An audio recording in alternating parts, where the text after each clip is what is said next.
What's up, everybody? I hope y'all are excited for this. We have with us today Mr. CY, definitely one of the Montreal legends in terms of the work that's been put in undeniably over the long time and still added to this very day.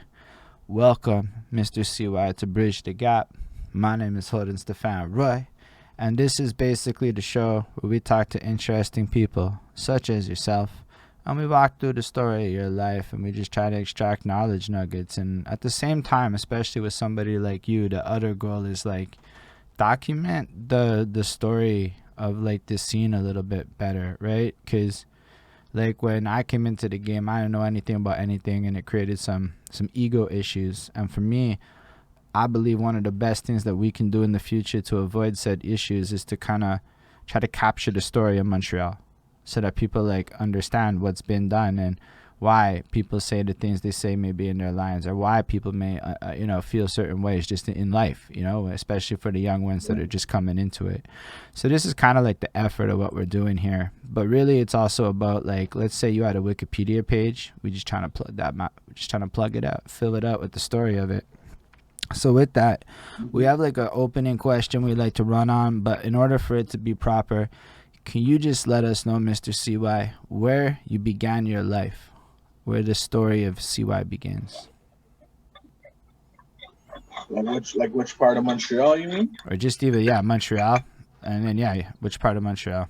Montreal, Canada, Point St. Charles, Verdun area. Montreal my whole life pretty much. Dope. So the reason we need to know that is for this first question. It's a bit of a doozy, but it gets the ball rolling. It starts with my girlfriend, and she's washing the dishes one time, and she's got her phone playing, and it's that Black Eyed Peas song. The I got a feeling. Ooh. She's like vibing, she's dancing, she's like doing her thing, and I'm staring at her, and I'm going, hold the fuck up. When did this song become chores music? Like, right? Like, you gotta like think about that track. This song is now a song that people put on when they're working out, when they're vibing, when they're trying to go back to like this almost happier place in their life. And why this song in particular? Because 10 years ago, that song is like the middle of the night, the club banger, the song that would come on and make people dance in circles and shit. And then 10 years goes by.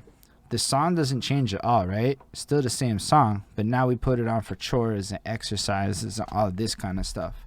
So it got me just thinking, if like songs can evolve like that, right? It's almost like a journey that the track goes on, and the context that surrounds the song influences us and has a different relationship with us over time. That got me thinking about them kids though, that are all dancing out to the Cardi B's and whatever else they're listening to, that have no idea that they're gonna be washing dishes to that shit one day. And then I realized we're already washing dishes to that shit today, because really it's that energy, it kind of is what we go back to, and it's really an aging thing. But with that, if songs go on journeys and everything's on these journeys, it made me think about us as like musicians and whatnot. Most of the time when you watch the interviews or you see like people kind of discussing their journey, they start around this like adolescent era. I discovered hip hop then, and my first influence is that I started writing here. But that's already like deep into a person's story. And if you think about musics and vibes and environments, technically music be around us the entire time we're alive. Like, there's a good chance you come out the hospital and there's some music even playing in that room already having a little influence on you. So like I can remember being like 4 or 5 years old, and my dad's got those gray boxes, the amp and the fucking radio and the tape deck with the fucking wires going out to all the different speakers around the room. He'd be busting his like Led Zeppelin tapes, and at nighttime it was the MC Mario Club Mix, blasting through Mix 96 and all that shit.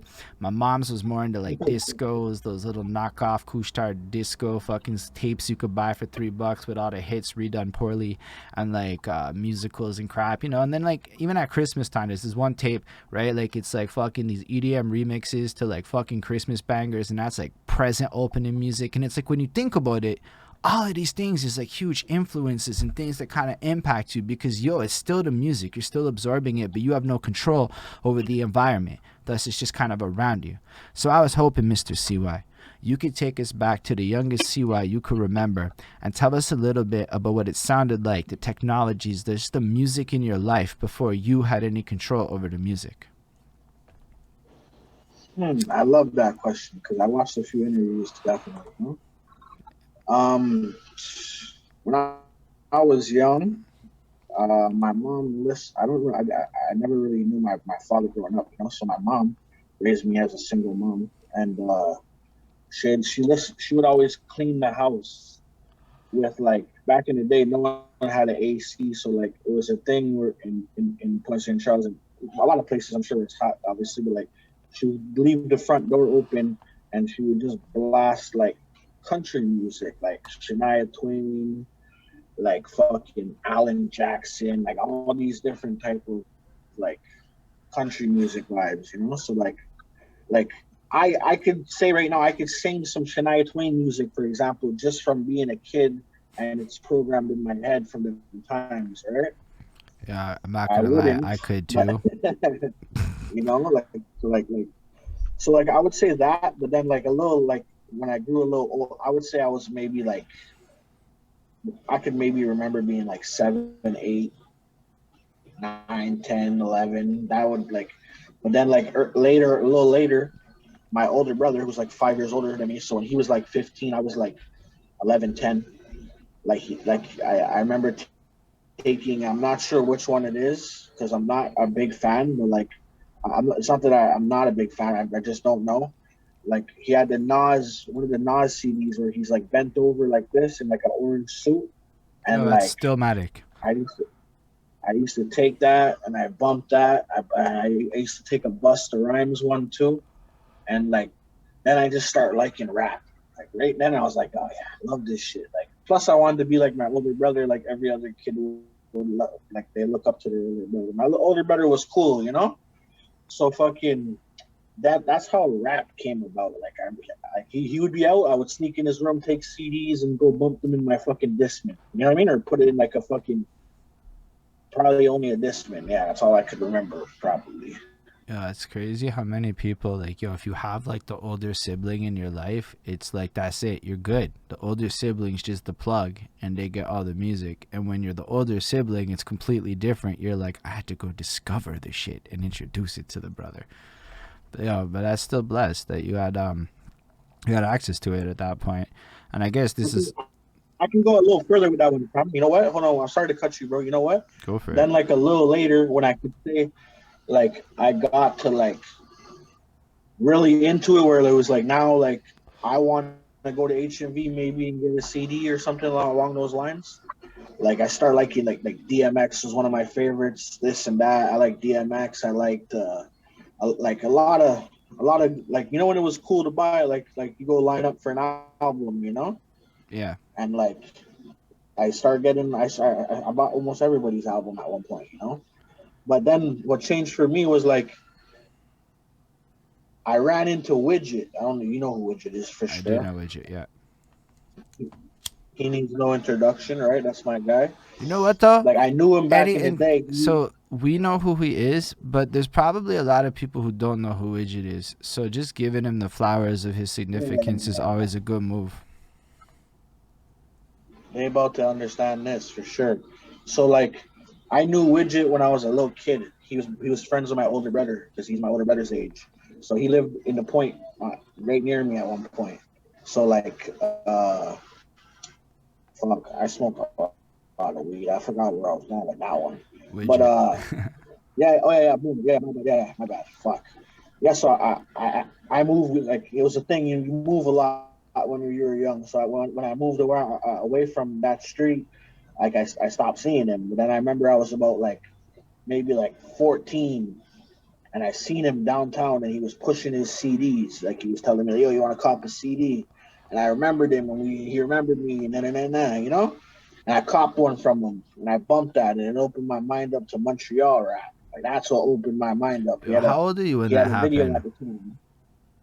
I was like 14 years old. Say a I was word. 14 years old. That was about I would say 2004, 2005, something along those lines. And like he had a video out when there wasn't many video outs. All I could think about at the time that came around was maybe like some Montreal North rap and nothing around the West Side that I ever heard of. And he did a video. It's called "Money Makes the World Go Around," and like that was the first big video I can remember from the Southwest Montreal area. Where did it get That played? I just used to watch it on YouTube, but I'm Mm. sure it might have got played places. I'm sure it might have, Even still, but it was a very big video. Lab Noise did the video. It was just like that was a staple in the Montreal scene from my timings of getting into knowing what was what, you know? to me, it's even just wild to think about being 14 and getting into the Montreal scene. Cause like I can tell you, at 14, I was at Wager, and like it was just a lot of pop. I got into a lot of like music, but I didn't know a damn thing about Montreal even having a scene up until my early 20s. Even I didn't even realize there was a Montreal hip hop scene for real until my early 20s. Do you remember who the first rapper you ever seen was? David Hodges. I take it back. 19 then. It was at 17, 18 at Abbott. I saw David Hodges perform at the Atrium in Abbott, and it fucked me up because, Hodges does that like fast shit, right? At least at that time. And he was doing, and I'm like right there at the discovering of the fast shit, and it's blowing my mind. And Hodges just destroyed the stage, and then he gets off, and then he comes to the fucking video store I'm working at. So it's like different, like, like, because the person, then you see him in real life, it kind of makes it almost like, I could do that. Like, he's writing movies for me, but he's You wanna know killing what's it. funny? That's the first rapper you ever heard, and that's the first dude that gave me my first show that ever happened ever. Gave me Say my first word. show ever. That guy. Yeah, he's Yeah, incredible. Dorval at McAllen. Fire. First show ever. I wasn't very good, which most people aren't when they first. It was a packed house, man. It was a great first opportunity. There was a good 250. I just never seen the Gulf of Max over there packed so much. It was a packed house, and like I didn't do that well, but it was a stepping stone and it was a building block. So I salute that guy. He let me sell my mixtape too. I had a mixtape and he let me put it up and I was selling them and yeah, that was a good show, man. Salute to David Hodges, bro. Yeah, for real, David Solid guy. Hodges is dope. But yeah, so I guess up until that point, I went through the whole high school without even knowing it existed. So just the idea of being like 14 and getting ingratiated into the idea of Montreal hip hop, then it creates such a different trajectory for your life, your attitude, and a lot of different things. You know what I mean? Like, that's why I want to create this series, is because like I had no idea, and it created problems for me down the line. So like knowing about stuff that exists is just puts you in a place of humility to let you build your own thing, and then ultimately, a lot of people know who CY is. You've done a lot of different things. Now at least. What, sorry? Now at least for sure. Yeah. But at the end of the day, it's I like, feel I feel like I wasted a lot of big. I appreciate the compliment. I appreciate it definitely, but I just feel like I did like this is just me speaking out. Like I feel like at a peak where I was doing the best, people would say I wasn't the best as an artist at the time. You know, like the opportunities came and I took advantage of a lot of opportunities. Yes, but like I could have took advantage. I could have went much further if I had the skill set I have now. Maybe 3 years ago, when a lot of like the show opportunities came out of town and whatnot, you know. mm, But yeah, I appreciate it, man. Montreal, I feel like I did almost all I could do out here, you know. yeah. I mean, I just know that at the end of the day, like so for me, it was like I was sitting there like thinking about just people, and just attitudes and everything that's happened, because this Montreal problem comes up a lot, and I was like, okay, first of all, I used to be part of the problem by being a negative Nelly and shit, but like then I realized, CY still like doing his shit. Like, wasn't CY doing his shit back then? CY still doing his shit, and I had this like moment of just like respect for that. Like, not everybody just consistently drop shit for like 7, 8 straight fucking years, regardless to whatever happened in life. And I think that that's an accolade, that no matter what anybody feels about a thing, that's just hard facts. That's impressive, because they're almost all our videos, and like it really is this consistent volume of work, and like that to me is like impressive at this point in my life. I I look back sometimes and I say, "Fuck yeah, for real." Like that's one thing I've always tried to stay because everybody in Montreal always did videos. Everybody in Montreal always did shows, and everybody did. But it's like a lot of people they weren't consistent, and I realized the people that were getting a lot of love in the city were consistent for a set amount of years. You know what I mean? And it's like that now later on in 2021, I'm starting to realize like a lot of people that really didn't, a lot of people that took breaks, they take a break. I'm just gonna take a break or sit back for a little bit. Like almost all of them are like not doing well right now. You know what I mean? Like it's just like I'm not gonna say no names, but like there's like whoever was on top 5 years ago, there's a whole new people on top right now. You know what I mean? Whole new wave. Like K Bands maybe wasn't around 5 years ago, Or like, but iBlast was, but now he's not. So like now there's new guys that are coming in the next generation, you know, like so yeah. yeah, it's big There's interesting. you gotta stay consistent. Yeah, on You gotta top. stay consistent because as soon as you're not, you're just gonna look. Everyone's just gonna look at you like you fell off. You know? I think there's a, well, even within that, it's like not even about falling off. Like I just started thinking about how many names just aren't there anymore. Whether or not they fell off or just chose to go live lives or had wives and kids or life choices, and it's no disrespect. No, but there's life choices, and then there's like if it's really gonna happen for you, like you would just like let it happen for you. You're not gonna be like, oh, well, it was gonna happen for me, and I didn't want to take like like like a lot of these guys in Montreal. I'm talking about every artist in Toronto is bigger than every artist in Montreal. Every French artist in Montreal is bigger than every English artist in Montreal. You know, it's just the way it goes out here in Montreal, right? Like you got like a lot of guys they don't like they stop rapping for 5 years and they think they're gonna put out a video and it's just gonna do the numbers that they used to do. People forgot about you, man.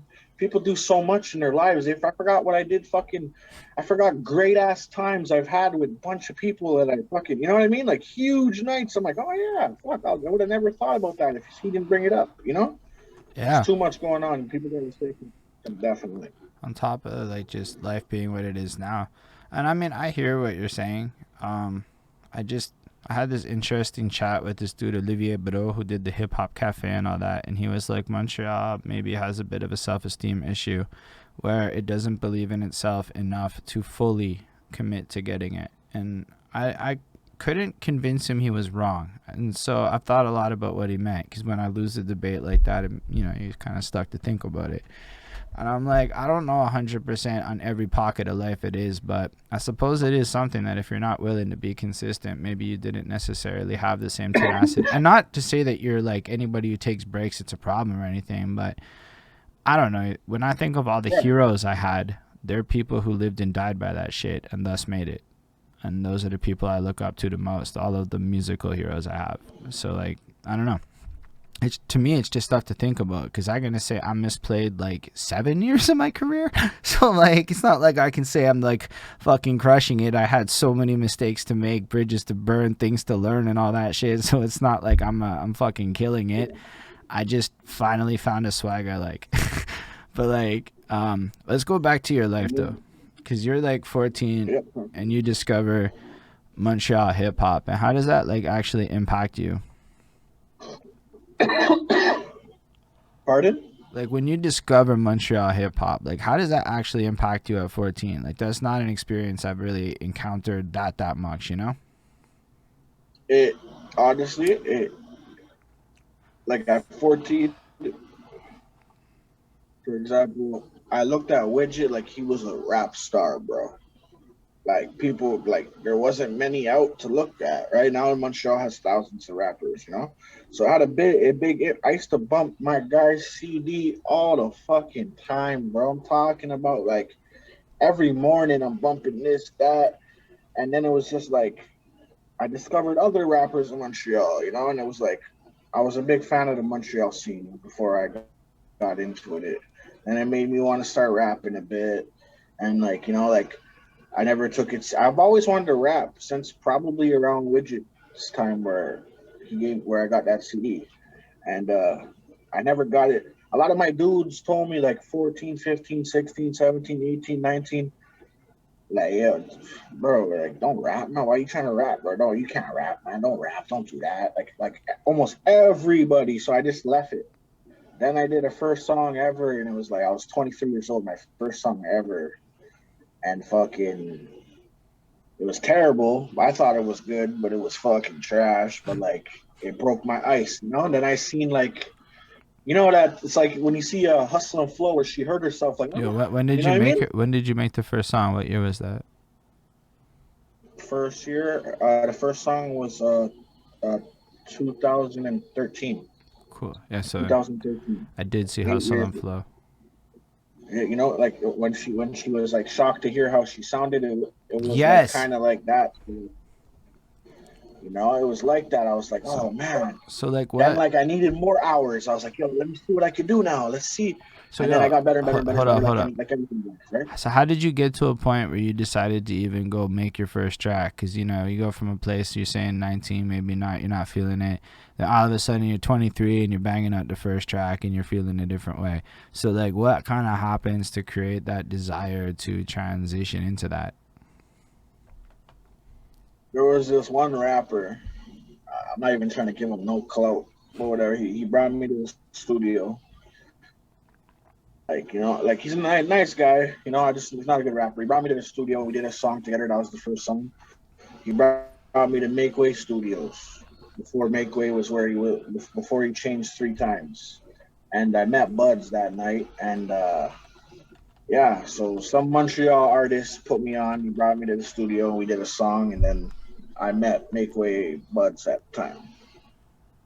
And yeah, from then on, I booked in a session a couple days later, a solo session. And I'll give you a reason why I don't want to say the rapper that brought me there his name because he doesn't deserve the clout for one. And like when I booked my solo session next, he was like jealous and complaining that I didn't bring him to the session, like as if I gotta bring him to every session I ever have with the man, you know? Just like a weird thought process of this guy. So like he ain't getting no shout outs, but yeah, I met Buds and yeah, MakeWay Studios was the first studio I ever been to, ever. Is this like the basement MakeWay, the Verdun MakeWay, the Drix MakeWay? Um, um, it was in the Point actually, his condo Right. or whatever it is. It was like, yeah, it was. I think after the basement. I think the basement was the first, and then that was the second. I think. Right. But yeah, in the Point at his condo, he had a nice setup there. That's blessed. So you went through, you made the first track. Did you do a video for that early stuff, or was it just audio at that point? Yeah, it was just audios. Like the first 5 were just audios, just audios. First video I ever did was so terrible, man. I paid $50. I was just so happy to shoot a video, and it was awful. My lips weren't even going with the fucking camera. It was awful. And I was putting out for the first 3 years. I was just like, yo, put it out. Let me get some views. And it was like terrible. It was Yo, it's a awful. vibe, man. I'm spamming people, so people are listening to it, and it's trash. When you send them another, one, are they gonna want to click it? Nah. You know, No. so like, it's like when something's good, you want to hear it again. When some shit, you turn it off. You know, so like, I'm for about 3 years was a transition period where I start getting good. Is when I start trying to get old fans back. Not like, hey, come back, listen to me, but like more of a like a revamp. Check me out. I know I wasted your time back in the day, but check me out now. You know, Yeah. I was really bad. Like I was terrible, man. Like just that training day song you played, just the training day song you played. When you played that song, it made me want to go it made me Nah, want to private it. you can't do that shit though. No, I know. That's why it's there. But I'm gonna be Yo, but real. There's about 20 videos. There's 20 videos deleted.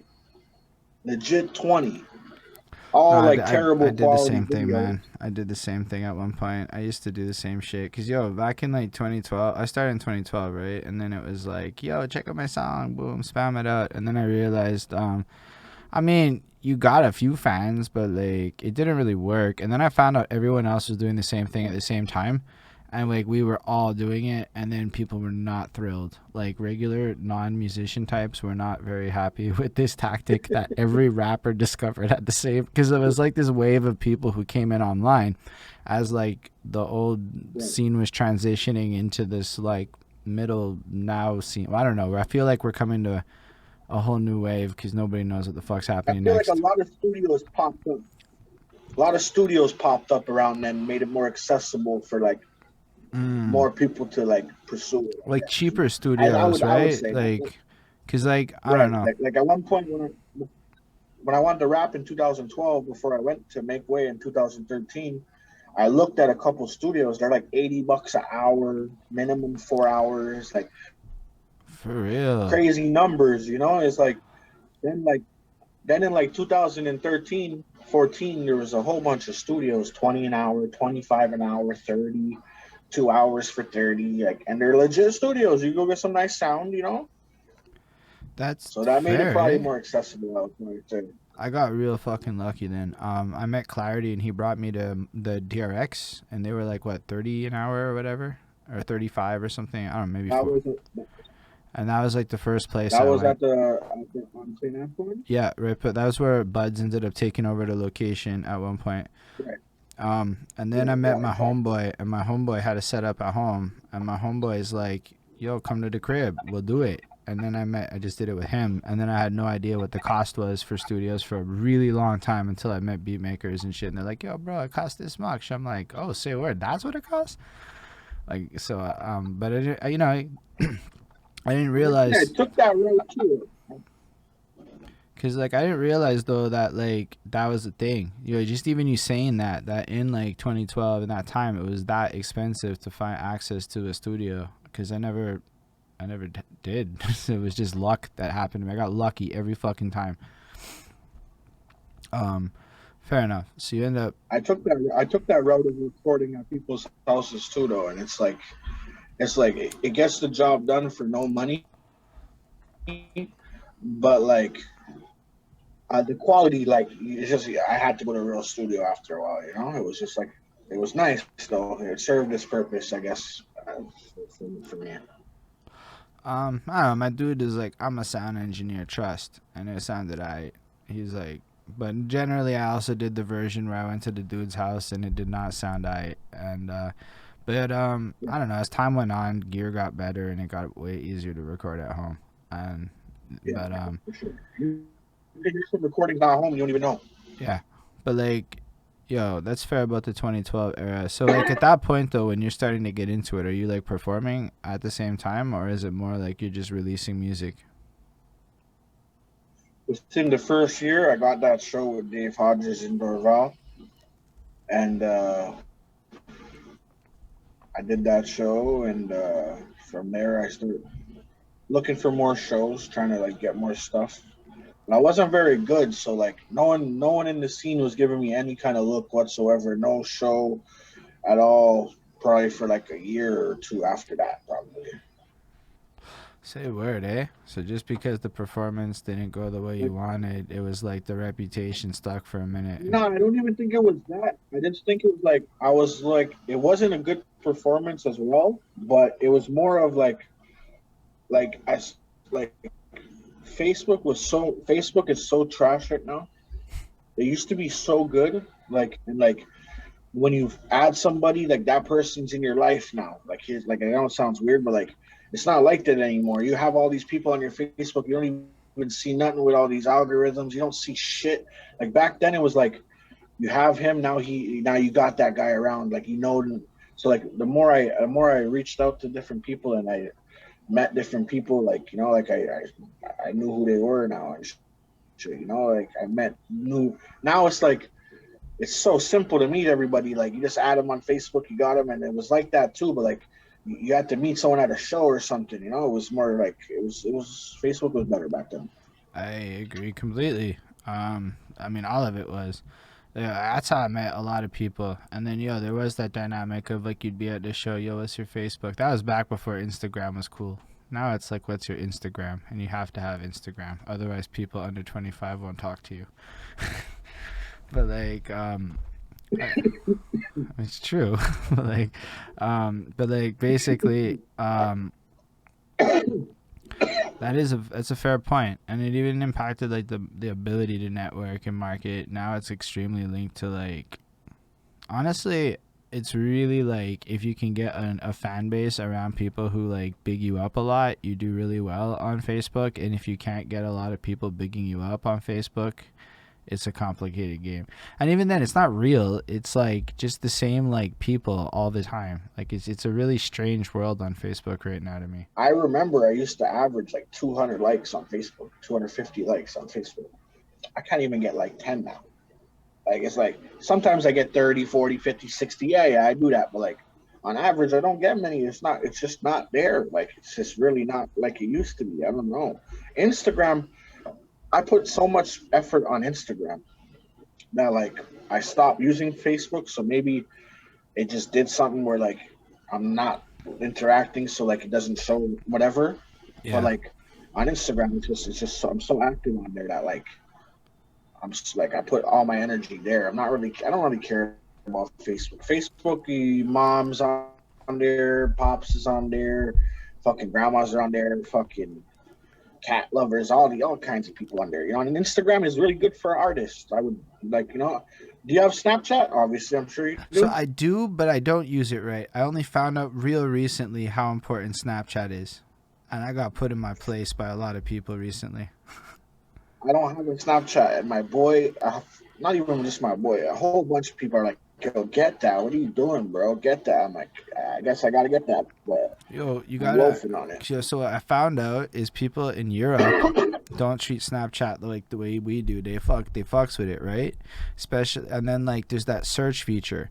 So I found out from Golden Jenny in Norway that like you can go search Montreal posts, and that what you post shows up in this thing. So I tested it. If you put your location on and you fucking post shit, it'll show up in like NDG posts. So I can just snap my shit. But then there's the store, right? So now I just got to submit my music to the Snapchat store, and I can just fucking like, fucking just now do Snapchats like they're TikToks or whatever. Like, yo, it's wild.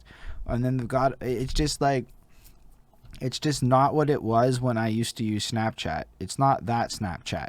It's just the same app, but a completely different thing now. And it turned out like the premium Snapchats, that isn't how the whole world treated it. That was just one market of Snapchat. Like there's just, even this kid, he told me like Instagram is for business and Snapchat is for personal relationship building. And that stuck in my head so heavy. Like I never thought about it. If that's how people see it, maybe like I misplayed a bit on social by doing nothing with my Snapchat for like 6 years. I don't know if it's because I'm late, bro, but you're one of the first ones I see on Twitch, bro. um Like I know it's a thing now, but like I don't see many. I'm not gonna say you're the first one, but the first one I've ever seen. Like, oh, Twitch, what is it? It was you, bro. I never fucking seen it Preach before that. definitely put me onto the Twitch game for reals. But uh I was aware of live streaming, and well, actually it was all for virtual reality at first, and then I'm apparently way too ahead of the money. Like there's no good reason to push it that hard right now for virtual reality, but I got really inspired by that, and I felt like Twitch was more of a middle ground to where virtual reality was going, because like YouTube is like video on demand. So it's like the past, and now everything is like live experiences and shit. So in theory, I want to be prepared in my content making for a world that is all live, was my thinking. And then we just kind of moved it, and over, plus the reviews were not doing well. So we moved it over, got the interviews going, and then COVID said we couldn't go to anybody's house no more. So I started the Zoom, and it just kind of worked really well. And then Preach was like, fuck your YouTube, care about Twitch. So I listened. And the interview space, the talk show space, all y'all, when you go live and do your shits, if you're doing it on Twitch, you can make money doing it. If you do it on anywhere else, you're not going to make money doing it. And that was the biggest thing for me, where my main message about Twitch is, Yeah, everything else is cool, but YouTube dollars is trash compared to Twitch dollars. I believe you. YouTube's trash. Period. Big trash. Like, I mean, bro, I got The like, only thing I get like the reason. Sorry. Go no, go ahead. on. No, you go ahead. The only reason I fucked with YouTube so long and I still do is just because like it's that like original one that like everyone like tends to go to now, you know. And it's like I remember like now like you everyone runs YouTube on their TV. It's like I don't know. It's like an app. It is an app, obviously, but like you get it everywhere. Like it's very accessible. Like people like I like SoundCloud, right? SoundCloud's cool. It's respectable. It's been around a minute, whatever. But like you're limiting your whoever's watching you to just listening to you, you know, and like that person could listen to you all day and walk right by you, for example, if that was the only like you know, so like that's why my like out of all the views I've ever accumulated, I only have 2,000 SoundCloud views total in my life. I never really messed with SoundCloud. I just put stuff up, never shared a SoundCloud link, and I got whatever. But like that's why I always did YouTube. YouTube, people are watching, and then they can recognize you in person. They get used to a familiar face, this and that. You know, that's why I like YouTube. I still fucks with YouTube still. Like, to me, YouTube is the archive. It's where I put stuff like after I'm done with it on Twitch. So Twitch is like live. Like at a certain point, because of copyright concerns, I stopped streaming the shit to YouTube. This stuff. So I stream Right. it to Facebook and the only reason I stream it to Facebook is to say come to Twitch. Like that's the only reason I stream it to Facebook. I really don't want people watching on Facebook because I have to go look over there to see the chat and it's hard. But like Twitch is blessed to me, and part of it too is the community element. So I saw the DJs, and again, big ups to Preach and Cobia. Without this guy, like kind of introducing me to his little DJ universe on Twitch, I don't think I would have fucked with it twice as hard and took it as seriously, right? So like he starts doing these raid trains and all these there's like these gambling games built in. Unfortunately for my show, gambling games don't make sense. But like just watching these different dynamics and community elements made me realize that like Twitch is like this like platform to host shit, right? And then it comes with the Discord, which is like the private party. And the Discord is where you can go do like other shit, like watch movies together, which I'm really bad at that side of it. But like I don't know, man. It's really different than YouTube. YouTube is an algorithm game fundamentally. Like if you play YouTube correctly in any way, shape, or form, it will reward you, and if you don't, it punishes you. Twitch is like, oh, go fuck yourself. Go find your own audience. We don't give a shit about you. And it's really different. So I actually have to put work into creating my audience. I have to go hang out like at other creators' places and like meet people. So as an example, I met this dude in South Africa, and me and him raid into this guy's channel. A raid is when your audience and you go to the next man's channel. And this channel has Harry Mack's moderator there. And this guy clearly did better work than I did. And he went back to that channel and put in a little love over there. And Harry Mack rated this man with 500 viewers. And I'm like, say a word. I don't remember the name of the channel. I fucked up. My boy in South Africa did not fuck up. You know what I'm saying? Like, you start seeing it like it's this community-oriented, this vibe. And that really got me, like, inspired and shit to, like, pursue this because it feels more like I can control the outcome via the efforts of my life more than YouTube, which feels like fucking gambling. And frankly, if you're not educational, clean video essays, good fucking luck.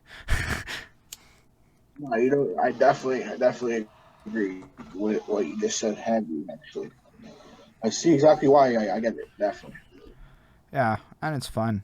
Like that's the other part. Like you can just honestly sometimes sit there and smoke joints watching music videos for an hour, and that's an appropriate use of time on Twitch. That's what all the big boys do.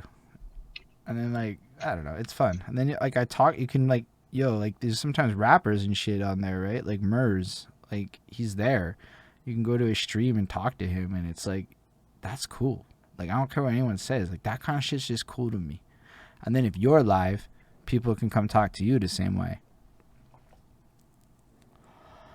So, like, if a famous person's on live on Twitch, how many people would it say, for example, are watching? Like a crazy number, or like So it's still a small thing. King of the Dot can pull 50,000 people. Like it'll say 50,000 Like in the corner with the King letters. of the Dot doing big events, 50,000 people. I've seen it. Yo, when King of the Dot does those, I go fuck my life because it's like one of those days.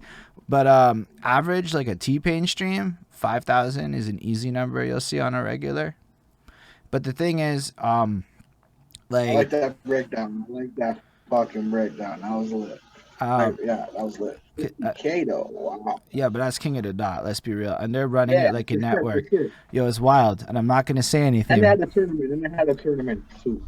Yeah, all I'm gonna say is we interviewed Lush One, and then Lush One's doing interview. Anyways, I'm not gonna say anything because it's all love, and I fucking love Lush One. That guy was one of the best interviews in my life. He like got me to love Montreal even more than I thought I loved Montreal, because that guy loves Montreal, and it's I'm a amazing. Lush Watch fan. I can't lie. I fuck with him. He was a cool dude. But and then like when you get into the smaller realms of it, there's this example of this girl like Doug Shells. She just spits freestyles. This is more attainable, I would call it, like what we could get in a year type thing if everybody worked together. And it's like 150 people at one time, but she probably pulls like 50 to 100 a stream. That's what people don't get about Twitch is if you can create that culture and the vibe, and we create the collective audience together. Like, believe it or not, I am the least competitive with this shit. I want all of my peers on fucking Twitch. I want y'all making music on Twitch. Do everything I'm doing, because then we get the audience there, and the audience on Twitch is in microtransaction video game mode, and that's a good thing for all of us. So it's like yo, if you write a song on Twitch, motherfucker can donate to you, thus monetizing the creation process. Is wild. It's a whole new game. Oh yeah, that's lit. Look. And like, do I think it's a fast grind? No. Dude, it is like a lot of work. Like the numbers are up and down and it's not quick, but I made more on Twitch than I did in like 2 years on YouTube. That's a lie. I made about a year on Twitch. In about 4 months, 5 months on Twitch, I was able to get a year's worth of YouTube. So that to me was hugely inspirational dollars wise. So I was like, okay, no, this is the move. But the thing is, it's like stacked effort. So like, let's say we were all set up to do shows. We could run like 8-hour concerts on Twitch, shit like that, and it's all viable. And then we create this like online buzz for the people that don't want to leave their crib. Anyway, I go rant about Twitch all day. I fuck with it. I'm gonna start looking into that. Definitely. I like how it looks. Shit. I like how your shit looks. Yo, it's super simple. Like, it just needs a computer. Honestly, it's super like easier than you'd think. Is on saying. Anyway, if you need help with Twitch, I can definitely help you with that. But yo, so what happened? Because I know at some point you get into battle rap too. Is that something that's happened in your life? And I don't know when you start battle rapping. I start battle rapping. I've always liked battle rap. I've always like watched it from back in the day, this and that, for like 10 years plus. But first thing ever battle rap wise, so there was like this little tournament. See, remember I said I had the first show at McAllen's from Dave Hodges? Yes. And then they did another thing. It was like a battle rap event, like a year later, and I did that. And like Cynical was a judge with Let Me Know and a couple other people. And Yo, you say you think you can rap thing? They're like contests? Yeah. Bro, I competed in that shit. If it was like a song contest thing, it wasn't battle rap, but if it was a song competition with like sets and shit and Meyer Clarity won it, then yes. No, I remember that too. I think that was okay. I know exactly what you're talking about. No, it wasn't that. It was a little bit. I know exactly what you're talking about. Yeah, I did a battle rap event there, and I won the first battle, and then I didn't win the tournament, and then like I was just like whatever. I was a little let down at the time, but then like I got a little bit better with rap, music wise. I was getting better, and then like I on DMS I battled fucking retarded Special Rob, and like I like destroyed his whole world, you know? Like online was like a frenzy, bro. Like I destroyed him, man, and like yeah, everyone let him know. And so like that was my first battle, and like that same night, Chrome battled I forget who he battled, but he killed that guy too. And I called him out in my battle, and then he called me out in his battle. So like now DMS wanted to put me versus Chrome. Chrome like only had 2 battles in, but he was good though, you know. And like I wasn't I wasn't fully confident that I could beat Chrome, to be completely honest. Like he was really like he wasn't seasoned, but he was really good, you know. And like I didn't end up battling him, and I just remember like after that special raw battle, like I was getting offers to battle like in all the leagues in Ontario and shit, you know. So like I went to battle in Ottawa, killed some dude out there. I went to battle. I got paid. I got paid to battle in Kingston twice. I beat both the dudes. I got paid to battle in Niagara Falls. Killed that dude. I was like eight. I was like 8-0 or some shit. And like then I battled. Then they wanted me to battle Trevi. I didn't want to battle Trevi. I was saying I'm not battling him, you know, because like this is who they were trying to push up next, you know. Like and Trevi was pretty good. He wasn't seasoned yet, but I know like he was just waiting for like his next step, and like someone like me was probably his next step before he could like start getting it. Like it was just a nice matchup that they won. I guess DMS won, and I didn't do it. And then I decided to jump in somebody's battle and call out Trevi at an event with a fake machete in my waistband, and like I rapped some shit. It was like really nice. Everybody wanted to see that. Everybody at the event's like, "Oh, that's dope! I can't wait to see that." No, no, no. So I was happy that like I was in like a legit battle that like the city really wanted to see this battle. You know what I mean?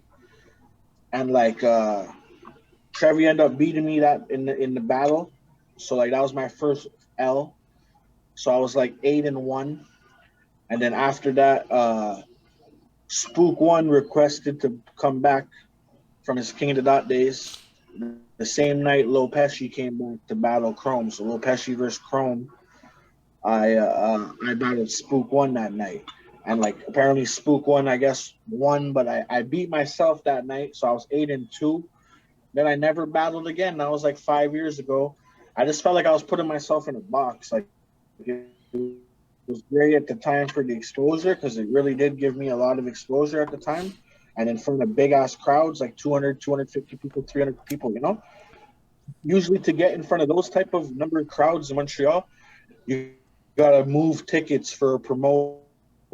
You know what I'm saying? Like I have legitimately So never like it performed was in a front good of that many opportunity. people with my own music. Like I've never performed in front of that many people with my own set. Like Okay, not so one that time. that that being said, it was like that was just like an opportunity where if you accept this battle, you're gonna perform in front of a lot of people at Belmont. You know what I mean? It's like it's a nice amount of people, Yeah, man. and if you do well, like it's rewarding. If you do bad, it's not rewarding. You know. So I stopped battling 5 years ago, and I would battle again though. I would come back and battle one more time if the opportunity like came presented itself. I would probably battle again. Like if someone offered me a couple $100 to battle somewhere, I would probably do it just for the fuck of it. Yeah, that's fair enough. I'm certain that people will see this and it is not put into the universe, and who knows what can happen from that kind of thing. So when did you start like getting into throwing shows? Because I know that CY and showcases are synonymous terms. Yeah. What I did was so no one was giving me shows at the time. So I was like, you know what? Uh I did a show. It was called Survival of the Illest at Piranha Bar. You did It that. was like a tournament show. Yeah, a long time. That was with Ill Vibes, right? There was like 3 of them though. Three, yeah. Somebody won. I don't remember who won, but like it was cool. Like boom, I seen the layout. It was nice, and like I realized that like like they were just passing through town. I said, yo, I could do shows. Like I got into the different agreements with them on how much drinks would be selling, et cetera, et cetera. And then from then on, I said to myself, why am I doing this? I said to myself, I wanted to make some money at the time because I really didn't make much money, but I also wanted to give myself an opportunity to shine as well, right? So like I could do these shows, like, and then when I did the shows, it was like everyone was showing mad love for the opportunities, So I made a lot of bridges. I see why the promoter a lot too, like quite a few, like a lot of people be like, yo, this is my cousin. And his cousin's like, yo, dude, let me buy you a couple shots, man. You gave my cousin the first show. Like, like a whole bunch of shit like that all day, bro. I had people buying me drinks all night. Fucking, oh, you want another gin and tonic? Fucking 10 of them. This one guy bought me 10 of them. They're like $9 each, $90 on drinks. Just remember, like this. Sometimes it's like good. Anyway, so yeah. But, yeah, I forgot where I was going with that. But, You were just talking about promoting stuff. But yeah, I can totally empathize with that. Exactly. So yeah, my bad, bro. Started to like do the shows to like give myself opportunities and put on the homies and also make some money, this and that at the door. So I started doing shows, and like from then on, like I started doing shows at like a whole bunch of different bars, like Piranha Bar, Crow Bar, Alizé Bar, whole bunch of bars, like at least 10, 15 bars. I tried out a whole bunch of bars and through a whole bunch of different shows. And then I just said to myself, like, at one point I was in promoter mode only. So at the shows, I wouldn't even perform. Then towards the end, like, I like definitely took advantage of like performing and like putting myself on maybe during peaks of the night when I know everybody's in the building, and I'm gonna go on, like taking more advantage of putting on the show kind of vibe. So yeah, that's how that started, bro. I did a lot of different shows. I probably put together at least like probably 100, and like Jack Daniels sponsored one event. Had a few shows I put together. 200 people came, 175 people. A lot of the shows were like 50 people. Some of them were really bad at like 30 people, depending on like who I booked or something. Like, like but like one thing I was guilty of, bro, and people need to know this for sure, is that like I was guilty of what was making the city look bad. And the reason why someone like you openly would say, like, oh, I didn't fuck with the scene at the time, for example, it's because I was giving fucking people opportunities. I was giving people opportunities for their money. Thank you for giving me $60 to my e-transfer. What's your name? Fucking Jacob. You're on the flyer, buddy. You spell Jacob with a K? Sounds good. You're on there, dude. And like, yeah, I will openly say so, like, I did talk some shit. Yeah, no, it was like, but it wasn't just like, okay, like it wasn't. Calling it like it is, man. It wasn't just like you too. It was like I'm gonna be honest. Part of that for me was like the sense of being spoiled. So I got like fucking lucky, like I said before. Like my first show was because of this Jeremy Dobsky dude, and anyways, it puts me in this vibe, and then I just kept getting invited back to shit, and nobody ever asked me to sell tickets. Nobody ever asked me for money, and they had like flyers and shit, and it just felt like it was really easy. Like, and the shit started earlier. That was my actual biggest problem, was everything started late and I couldn't go to anything. So part of it was a little bit of jealousy that there was no shows that were like starting at like 7 p.m. But the other part was all of a sudden it was, sorry? It's true. They always start late. And the other side was like, I don't know, man. Like all of a sudden people start talking about this $50 and you're like, say a word. I'm like, but like I got footage, like 50, but I can get people to come if we do it. Like, and then it was like I couldn't sell tickets in the environment that it was. So there's a lot, but you know what my problem was? I did nothing to fix it. So I was just a hater. That's the truth of the situation at that time. But like, reality was I just was like, yo, I can't sell tickets to a show that starts at 11 on a Thursday. Like, it's just not viable. Bro. Bro, you just picked my brain because I was about to literally like I was like do I say it or not? Yeah, like the notorious bars on a Thursday. Let me tell you about that, bro. It's like it's like every single bar I've booked, they give you a Friday and a Saturday. Do well or don't do well, whatever it is, they're gonna try and push Thursdays on you. Like, oh, it's cheaper this day. Well, we'll charge you this, right? And it's like, okay, but like it's bad on a Thursday, bro. Oh my god, like how do you get mad at somebody? Like I just sold 30 tickets for your show. I went on the stage, I actually destroyed it, not thinking I destroyed it, and then like 2 years later I look back, I didn't. Like I murdered this shit. There's mad footage. Bro, remember that night we pulled up in the limo and shit? I do remember that night. That night, bro, like people were showing so much love. Like around that time was like a lot of love, man. Like I really like that was a good time for me for real. I forgot the question though, man. My bad. Fuck, man. Yeah, you Sorry. were talking about Thursday nights and just for me it was Oh yeah, Thursday nights, bro. Like yeah, terrible, man. Just terrible. There was like fucking a lot of nights. There's like 20 people there. Everyone's a rapper. It was just a bad look. Really not a good look for the scene. But the bars need to fill up their Thursdays. Is what I'm getting at. And they fucking trick people into taking the Thursdays, even though it's a good opportunity. It's just like people don't come, man. No one comes. How you gonna get mad at somebody? How you gonna get mad at someone that can't come? They got work the next day. that was a lot of the situation I felt. Honestly, with that, and we can go one step further because I'm always happy to point out things like this that I noticed. Do you remember the $20 rum and coke Belmont pitcher? Yeah, that was dope, man. I actually got that a fucking bunch of times, bro. Bro, I would Literally, sell me and King tickets. Misery, we used to go. That sold tickets. I would like do hip hop karaoke at that time.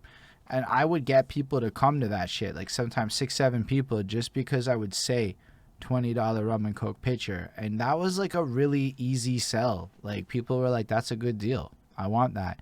Then it became $32 for the same pitcher, and I never got anybody to come to Belmont again. I swear, that one So, change, bro, couldn't do it again. It was over. And then, have you ever been to? sorry. Have you ever been to the McAllens when they were doing the $20 thing? Yeah, man.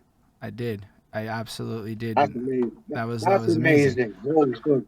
That was another time where you could be like, "Yo, if you're," because I did a couple of things there. It was a performer, like 2 or 3, maybe, probably all related to Hodges in some way, but like, but yeah, it Yeah, was, they were actually. and it was like that price. What was it? $20 if you were a guy, 15 if you were a girl, or some shit, and it was like unlimited drinks till 1 a.m. or some shit, and it was like say word, and you would just, it was like the best. But those drink deals were kind of what helped me sell tickets back then, believe it or not, more than anything else, because everyone always asked me how much the drinks would cost at every venue. And when I started saying $9, it's over. Yeah. Nobody's coming. I don't know anybody that's rich enough that wants to go spend $9 when the bottle's $15. No, it's exactly, bro.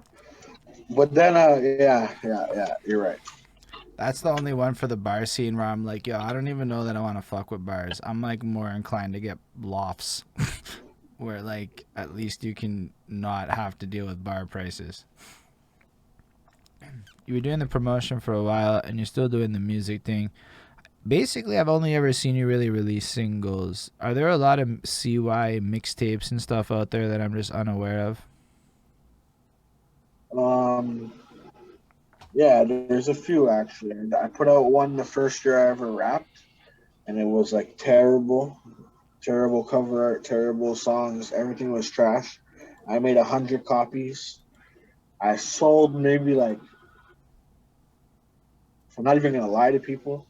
I think I probably sold like 50, maybe 40, and I just gave the rest away. So those were circulating for a while. Not, and then I did another one when I got more consistent. and like I threw a mixtape release party at MakeWay, and I only made maybe like 60 hard copies, you know, and I sold like all of them except for maybe like five, six of them, and then that was like everyone's telling me put it online, go digital. They do this. Everyone does this. This is the proper way to move with it. And they're right. I completely get it. The world has moved from the hard copies. Don't do that. But the reason I say it like this, the streaming is great. You generate great money if you're a certain level of artist. If you're a smaller artist or like a little bit of a buzz, you're not making a whole bunch. So if I could take advantage of the 50 people that are supporting me for real on a $10 play, $10 tape, or $15 tape, whatever, then I think that I would make more on 60 copies at 15 a piece, $900. I'm not making or generating $900 off of putting my mixtape online without busting my ass. This is an excuse to have a party, rent out the studio at MakeWay, have 25, 35 people in that bitch, rent a limo, different things, It's just, so I did that and decided to keep making CDs in physical copy form, even though I know that it's probably smarter to go digital. I just knew that I could make a certain amount of money, if you catch what I'm saying, I do. I mean, I would definitely be one of those guys that would push for digital, but I would, even if you don't want the streaming services, I would push for Bandcamp, cause like you could flip your 50 physicals, keep it limited for like X amount of time, then once you've sold out, run it on Bandcamp, and then flip additional copies, because then it's infinite, right? And you set the price. Like I just put up all these mixtapes I'm making now. I'm just fucking putting them up on Bandcamp for $10. Buy them or not, they're still for sale.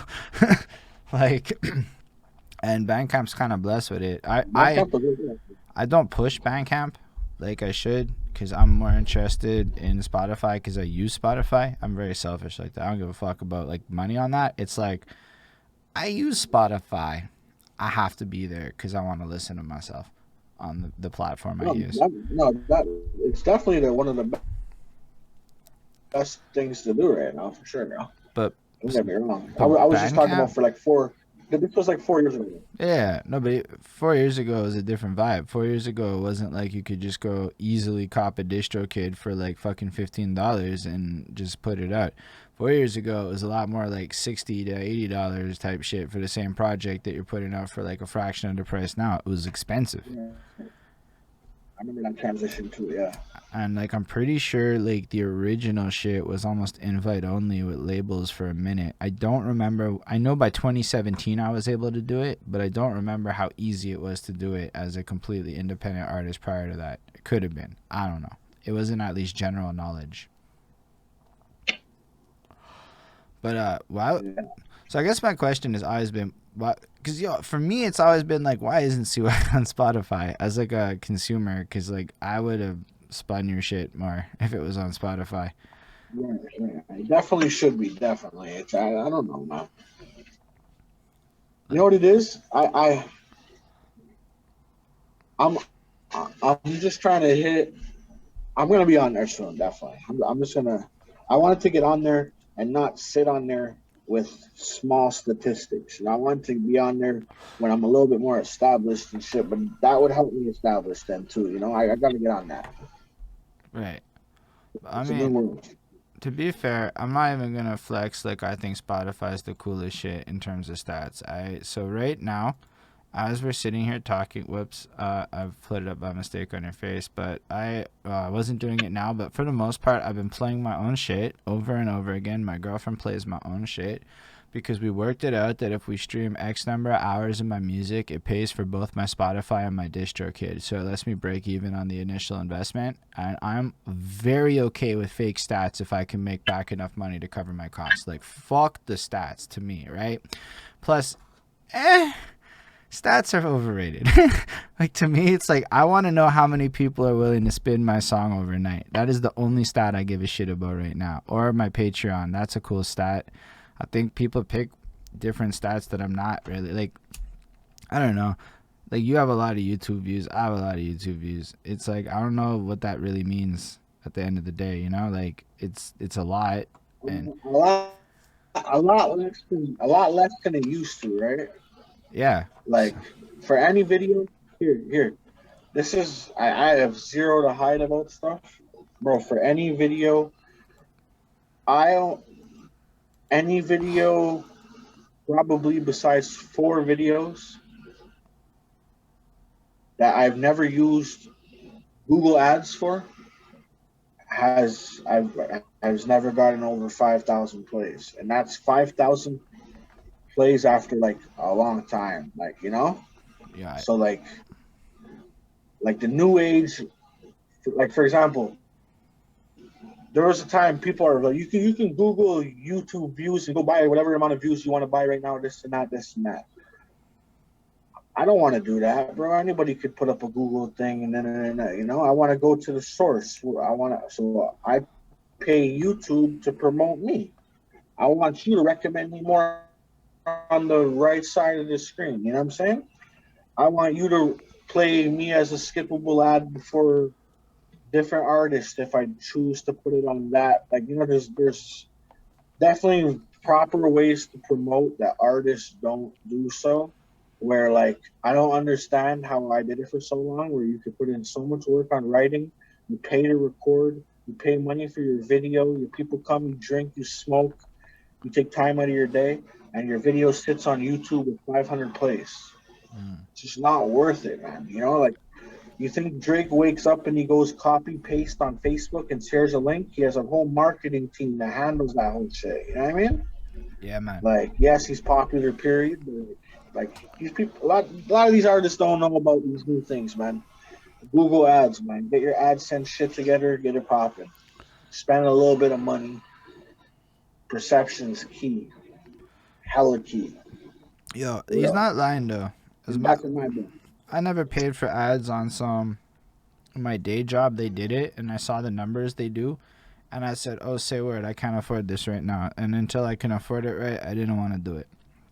But the flip side to that is I do have videos that, regardless of talent, skill, or whatever, are at like 80 Yo, motherfuckers don't click on videos that are at 80 views after a year. I promise. Like, they just don't. I have hard proof of that. Any video I have that hit a certain threshold of views gets clicks for life. And anything that's under that threshold, let's say, like, it's 100 views. Yeah, it's ranked after a while, where, like, it's gonna generate a certain amount of views from other people watching it that day. It trickles into people's recommendations. But even more like that, I remember this one time over the beginnings of, like, COVID.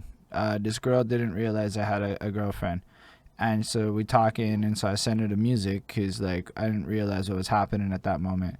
And she's like, "You only have like fucking 100 views. How am I gonna click on this? You're trash." And I'm like, "How do you know I'm trash? Maybe I only have 100 views because you're a fucking snob and won't click on my video." And then she did and said, "You're not." You know, like when they don't like it, but they don't think it's that trash, like it's in the middle. I got the in the middle lukewarm compliment, and I'm like, I'll accept the lukewarm in the middle compliment, but like. But right, so, like, it just shows if you had more of it, she would be like, "Oh, let me go click this if it has 10K." That's true. You know? And that's a flex, and I'm not like against that in nature. I just was super key. Justice McFly. Yes, of course. So I end up working with this. I know who he is. So like I end up working with him in my day job. And he's busy teaching me about how Google does organic, which is the complete opposite side of the coin. So there's paid, and then there's organic, which is a lot about keyword manipulation. So the next thing you know, I'm making long ass album reviews that are able to get like 8,000. Well, not a lot. I got a few that got hits, like a couple thousand views. Like for a minute, it was really like, yo, this could turn into something, until it was like, yo, unless I hit the right album, it's not gonna work because most people don't give a shit what I think no more. And because that happens too. It's a community. And it's like, if you love Eminem, they love you. And if you don't talk about Eminem, they don't care about you. But like, so it changed. But like back then, I'm like, yo, one time like I showed up in Google and got 8,000 views just because my video was long enough to trick Google into thinking I was the album. Like that's the kind of shit that like Justice McFly put me on. So like everything I got was organic. Even this interview shit, it's really about keyword domination too, right? So I try to make long ass interviews a bit so that I show up when people look for you. So then it creates like a presence like that. And to me, that's been my flex for like the longest time, because I felt like if we could balance the two sides of the coin, right? So a lot of people did a lot of buzz on paid, but people ain't really fucking with organic. So I'm trying to be the dude that's showing people the organic side, so that, you know, but I sure. paid, man. Honestly though, when the time comes, man, yeah, I'll put up money for when the time comes. In the meantime, I'm okay with just like having low key shit, because I know that when people go look for shit later on, it's gonna hold up. I'm not with that. YouTube, like YouTube, yeah. I don't know. Yeah. Like it's just depending on what you're looking to do, I guess. You know. I hit this Twitch grind and I'm like, say a word, people will subscribe to you for just being you. I'm like, that's amazing. Like I think like we have like across Patreon and Twitch, there's like 6 people, 7 maybe, that subscribe Yeah. with dollars And you know what? to support the A content. lot of people don't know. A lot of people don't know for YouTube to start making money. There's 2 requirements and shit. You know what they are, or no? 4,000 watch hours or minutes or whatever Right? it is. And, yeah, 4,000 watch hours with 1,000 followers, right?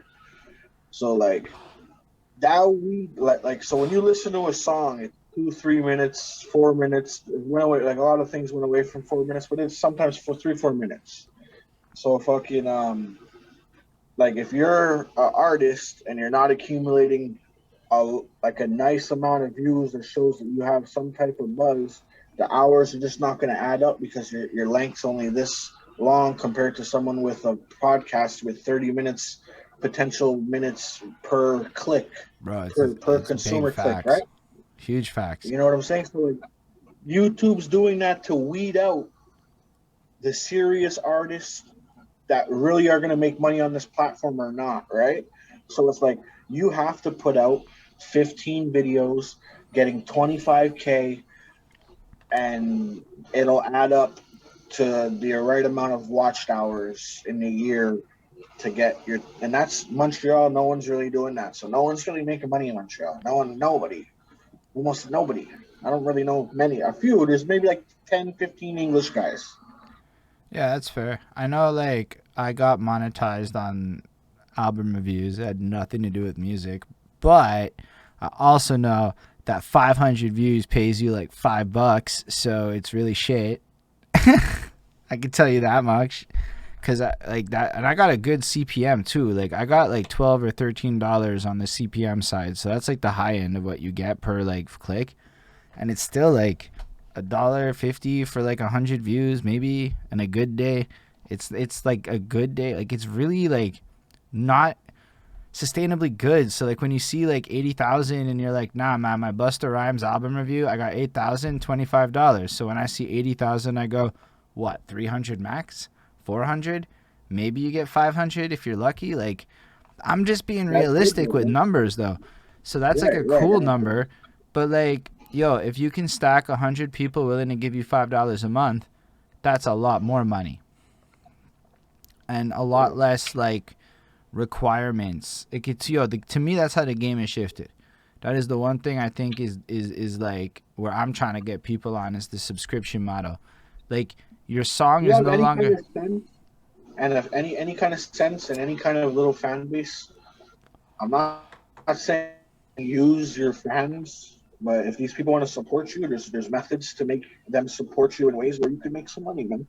There's no reason for you to just be stagnant, not making anything, right?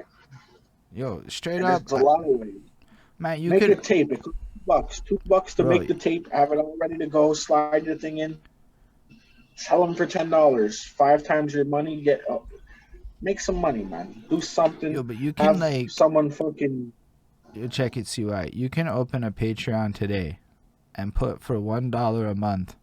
I'ma give you nothing. You just fuck with me, and then for $5 a month, if you don't have anything, I'ma give you nothing. Stills, you fuck with me more, and collect money. Like what I'm saying is that there's a whole different ball game out here now, where there's like different money. Where like, yo, this one guy pays me $2 a month for like 3 years, and I don't know who he is. His name is Chris. He's just there. He's giving me $2 a month religiously on my Patreon, and does not watch my That's content. a couple $100. That's like $300, Bro, $400. I made $800 off of mostly subscriptions and Oh, okay, AdSense okay, last year. Like this actually does add up. Like last year I made $800 off of content. Is it music sales? No. Was it partly streams? Yes. But like altogether, and but it's you though. You. that's it. That's how I look at it. Whether I make a song or a podcast or an interview, if you fucks with the mission, you get on board, you can donate. And I don't even ask for money like that. Like I really don't push That same that. outlook, that same outlook is the way I looked at it. Like me being the promoter and me being their artist, regardless, I meet the person, right? So like he may have met me at a show, shake my hand, and he adds me on Facebook, but now he knows I'm a rapper and he clicks my music, right? It's the same shit, you know? I definitely think it's cool, but what it also does is like it unlocks the world. So like Golden Jenny has subscribed to my Twitch for 7 months, and she's in Norway. You know what I mean? Like that's like that's a next level game. I love it. I love it. So like I'm just trying to get like, honestly, I want people on Twitch because like then we can kind of share. Yo, plus if people have Amazon Prime, it's like fucking free to give you $2.50. What do you mean? Say that. What do you mean? Say that again. So Amazon Prime has a system built in where if anybody that's your fan has Amazon Prime and you have a Twitch channel that's affiliate, they can subscribe for free once a month. So they can come to your channel and they can throw in a sub for free. I did a hustle one day. I got 15 people to subscribe that one day. I don't have the time to do this, but that one day I hustled hard and I got 15 people to come give me their Prime fucking subscription. Somebody got their friend to come do it. And it's like, yo, say word. In theory, some of you salespeople could probably do it, because I'm not really salespeople, but some of you salesfolk could really like crush that Amazon Prime fucking subscription hustle. Which, let me tell you something, things that your people don't have to actually give you money for is even easier to sell. Right. Not exactly. That's nicely put. That's nicely put. And so but also it creates that accessibility where like when you guys do your Insta lives, when you're like, so you see the ring around the joint, that kind of shit, man. Bro, my girlfriend found this dude smoking pot on Twitch, and he had like 50 people watching him just sit there smoke weed, and they were just like, bro, hit it again. And he just hit it again. And I'm like, am I in the wrong fucking field? Like, is that the pivot? Yeah, that's hilarious. Yeah, it's huge, man. That's one thing I always said in life. People of all ages can come together and relate to that one beautiful thing, you know? You guys can sit down and smoke that one thing, and that's how you guys can relate, right? Yeah. All ages. It's definitely been helpful.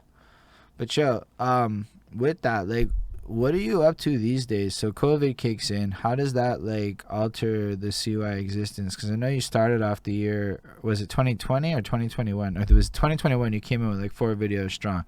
But like, what happened prior to that with COVID? Does it like fuck up your plans? Does it shift shit around for you?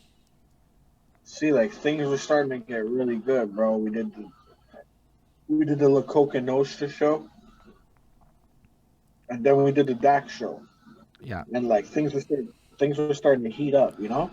Like not only just heat up like opportunity wise, but like behind the scenes, there's different things that like we were starting to like get out of the scene. So for example, like someone would be like, "Oh, thank you. I'll open for Joe Schmo. Thank you, man. Let's open. I'll open for a big artist. Let's say whoever, right? People are thankful for the opportunity. But like me, fucking, we started doing things where like demanding certain things because we were maybe doing more things than other openers were. Like so, like we would solidify a spot to go on before the before the headline, for example. That's just one example. We would negotiate certain things behind the scenes that were starting to like get more beneficial. So, for example, next show, I'm gonna do the same thing right before the main guy. We all know how shows are. People get there late. You don't want to be the first opener. You could be at opening for a huge show that by the time Onyx goes on, there's 300 people in the building. But you were the first opener, and there was legit 20 people there. You know what I mean? Yeah. That's just the reality of the situation. Someone from the outside looking in sees your name on a flyer, like, "Oh, you're doing big things." It's not really what it appears to be. Yo, let me So ask one we were question. getting there. Let me ask one question. If you do open to 20 people, do you get to go backstage and meet Onyx? That's what I'm trying to say. So I've opened for the most people in Montreal. Period. Nobody else. It's me. The most people. I can list them all. Great times. There was a lot of times where I was starting out and looking back, I was at the beginning stages of doing big opening shows, and I didn't meet the opener.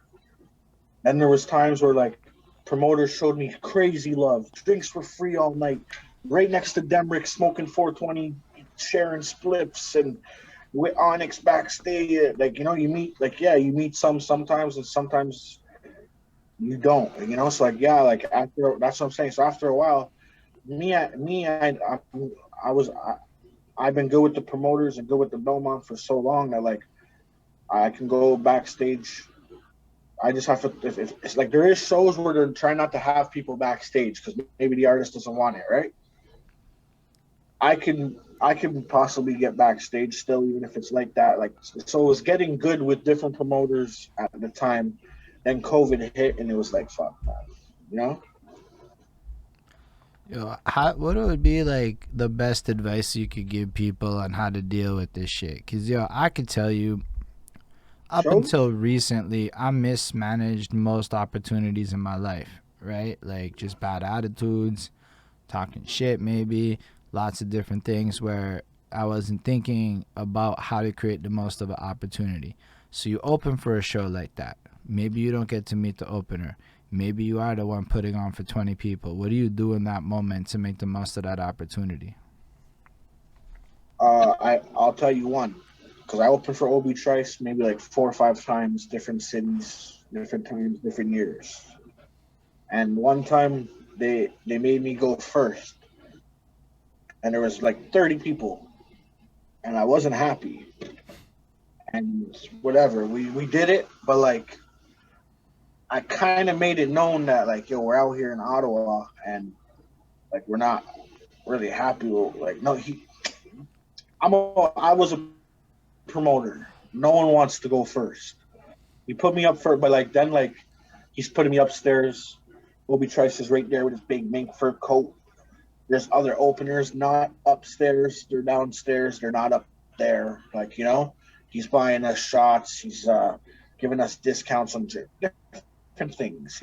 So like it's if you have to go first, it's better than nothing. But like I would recommend not. It's kind of almost pointless. I've seen Urban Logics, who's like Montreal legend throughout the years, such a good lyricist, different things, humble guy, everything, and just be at a show and it's like there's 25 people, him kill it, and just there's not really much going on.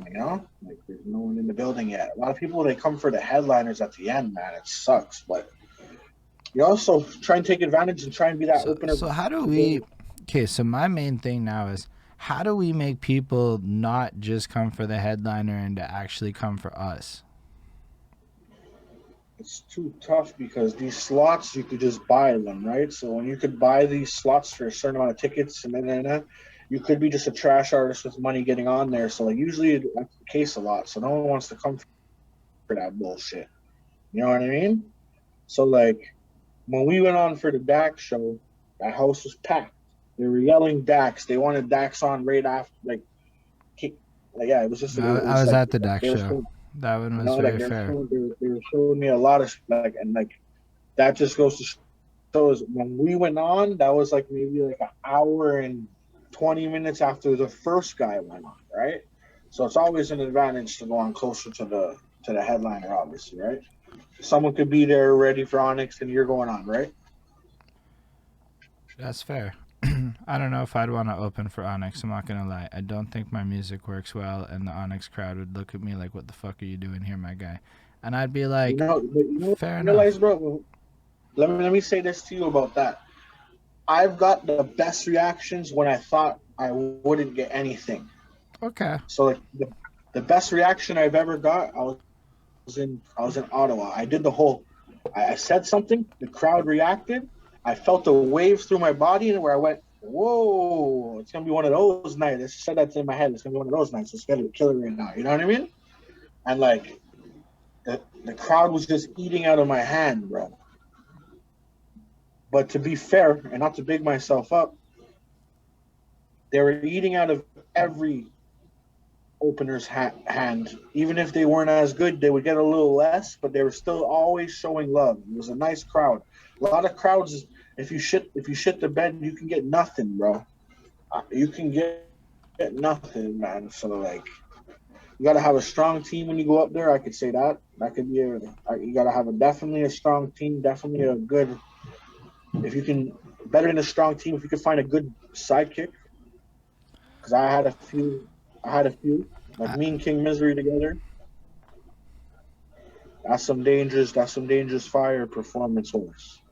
That's yeah, two of the most seasoned Montreal go to us way, you know?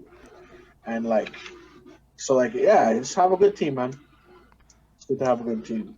that's big important.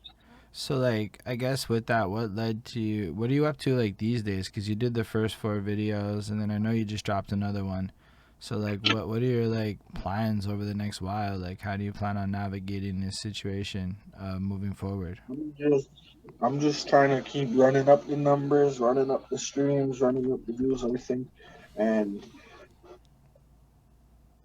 you know what it is, bro, is I recommend this as well, bro. As what I'm trying to do right now is what I would recommend a lot of people to do, and it's to set realistic goals for yourself. Everybody, if you think you're gonna get in the game and you're from Montreal, Quebec, and you think you're just gonna have a big hit and you're gonna be someone, you're in the wrong city. Go to Toronto or go to fucking New York whenever the borders open. Don't try that shit around here. It's never happened.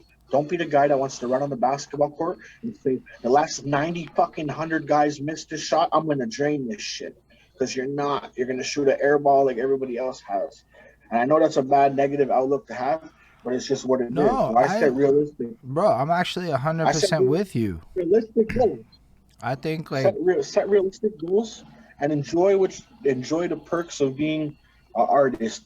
I set realistic goals to the point where I said I'm okay with being Montreal popular.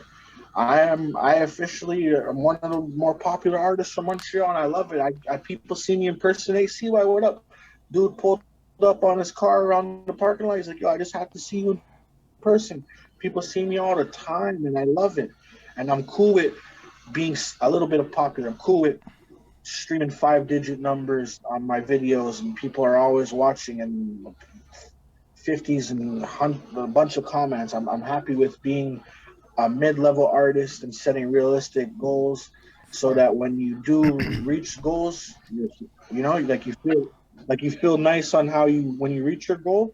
And most artists in Montreal, when they didn't reach their goal, no matter who they were on top 5 years ago, I don't want to say no names, they just stopped and they said this was it, and nothing happened for it because you set your goals so high, set realistic goals on there, right?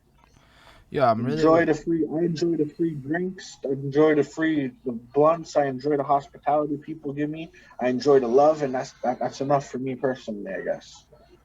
yeah, I really like what you said. Stills, I call it middle class rap. I don't know how else to put it. Like, there's the lower end when you come into it, right? That's what it is. And then there's the fancy end where it feels like a lot of people want to be, but there's no middle tier industry to support that. Like if you go look at it in Atlanta or one of these cities, right? Like there's like a whole flow of money that ranges from every tier of popularity, from like the guy who just comes in and he's like the first paid gig he gets at like whatever to do an open mic or nothing, all the way up to like the man's who's like famous.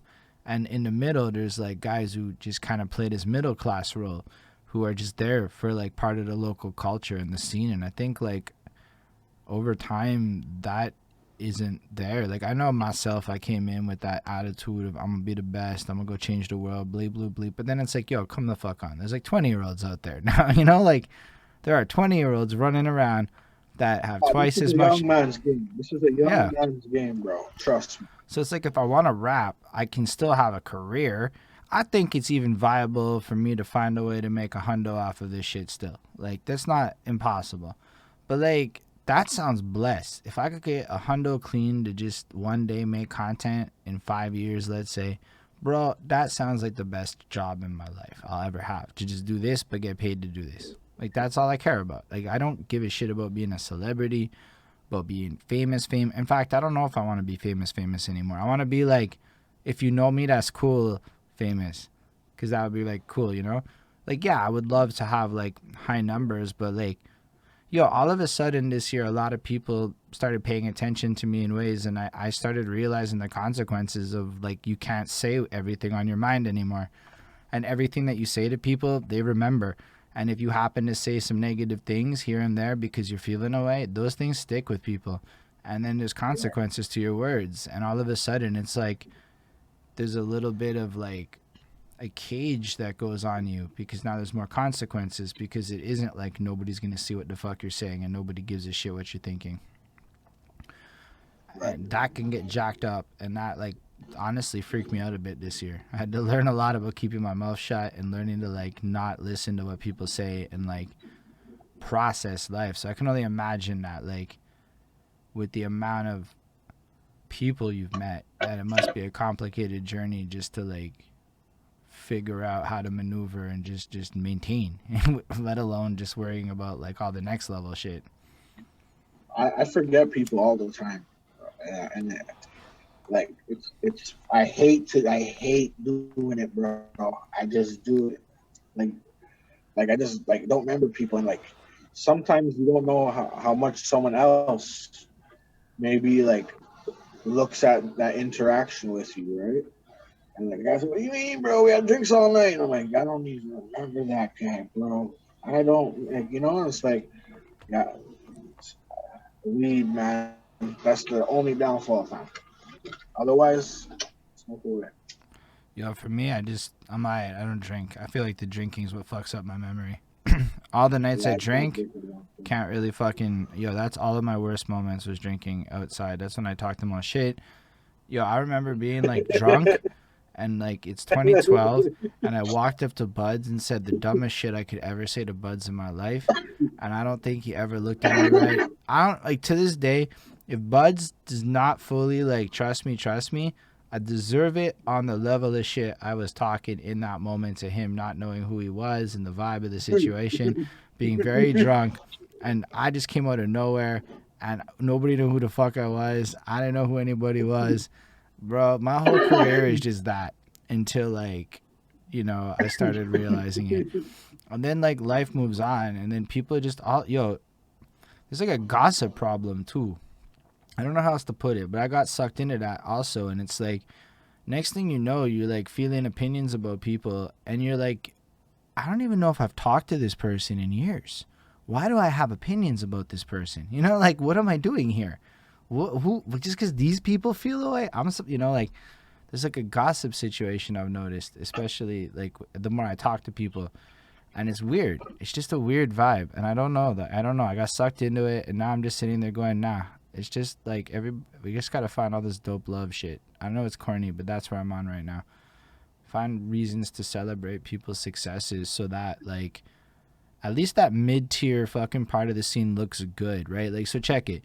If like Debbie from accounting is on Facebook and all Montreal hip hop looks like is a bunch of people talking shit about a bunch of people, do you think Debbie from accounting's ever gonna come to the show?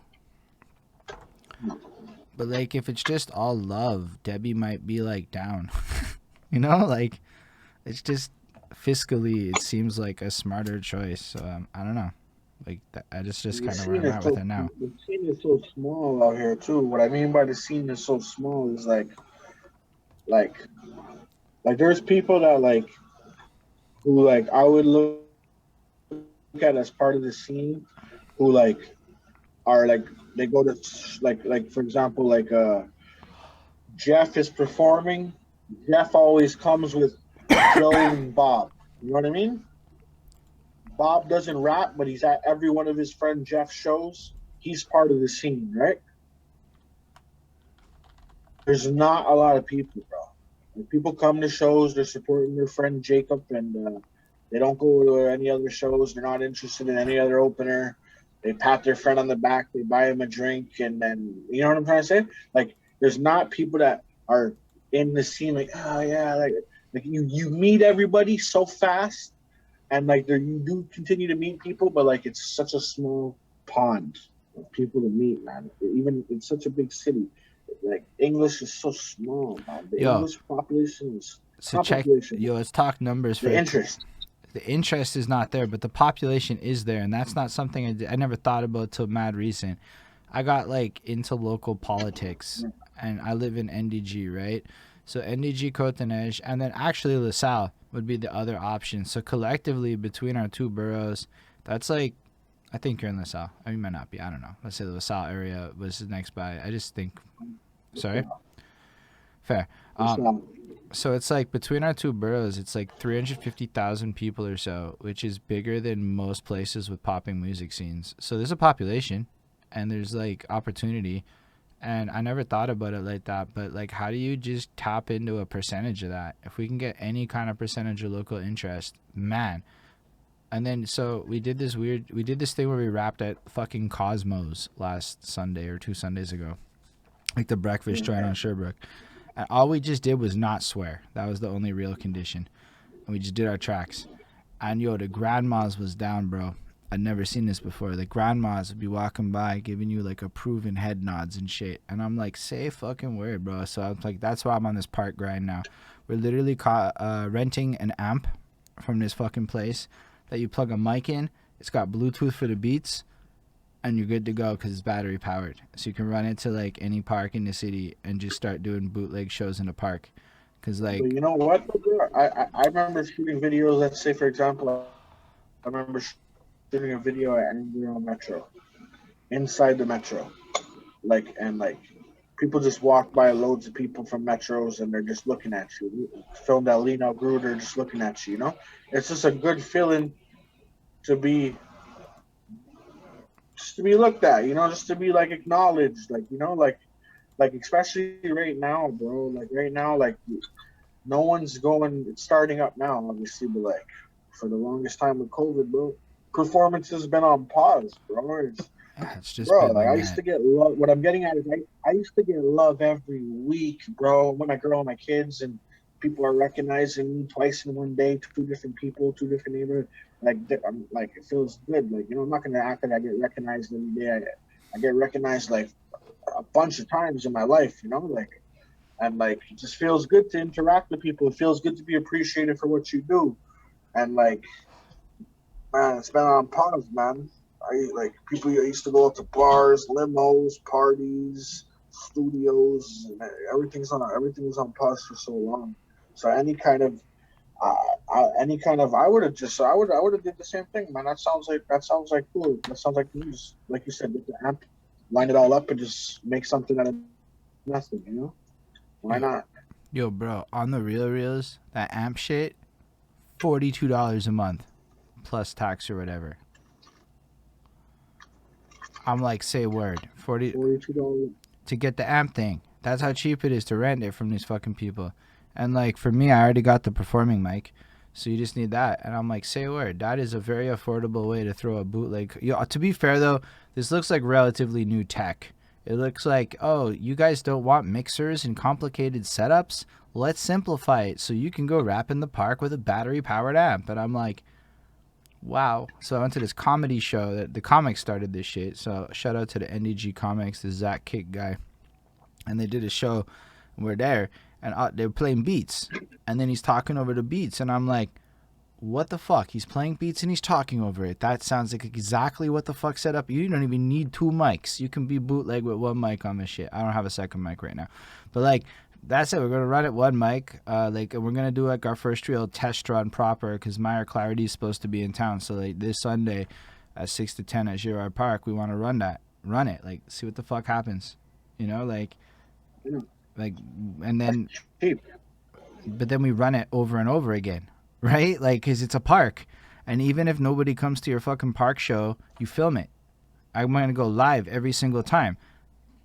And then, you know. Why don't you invite 20 artists? Well, now you can't go too big. It has to be relative because you go too big and the cops come. And it's... No, I talked to the city councilor and shit.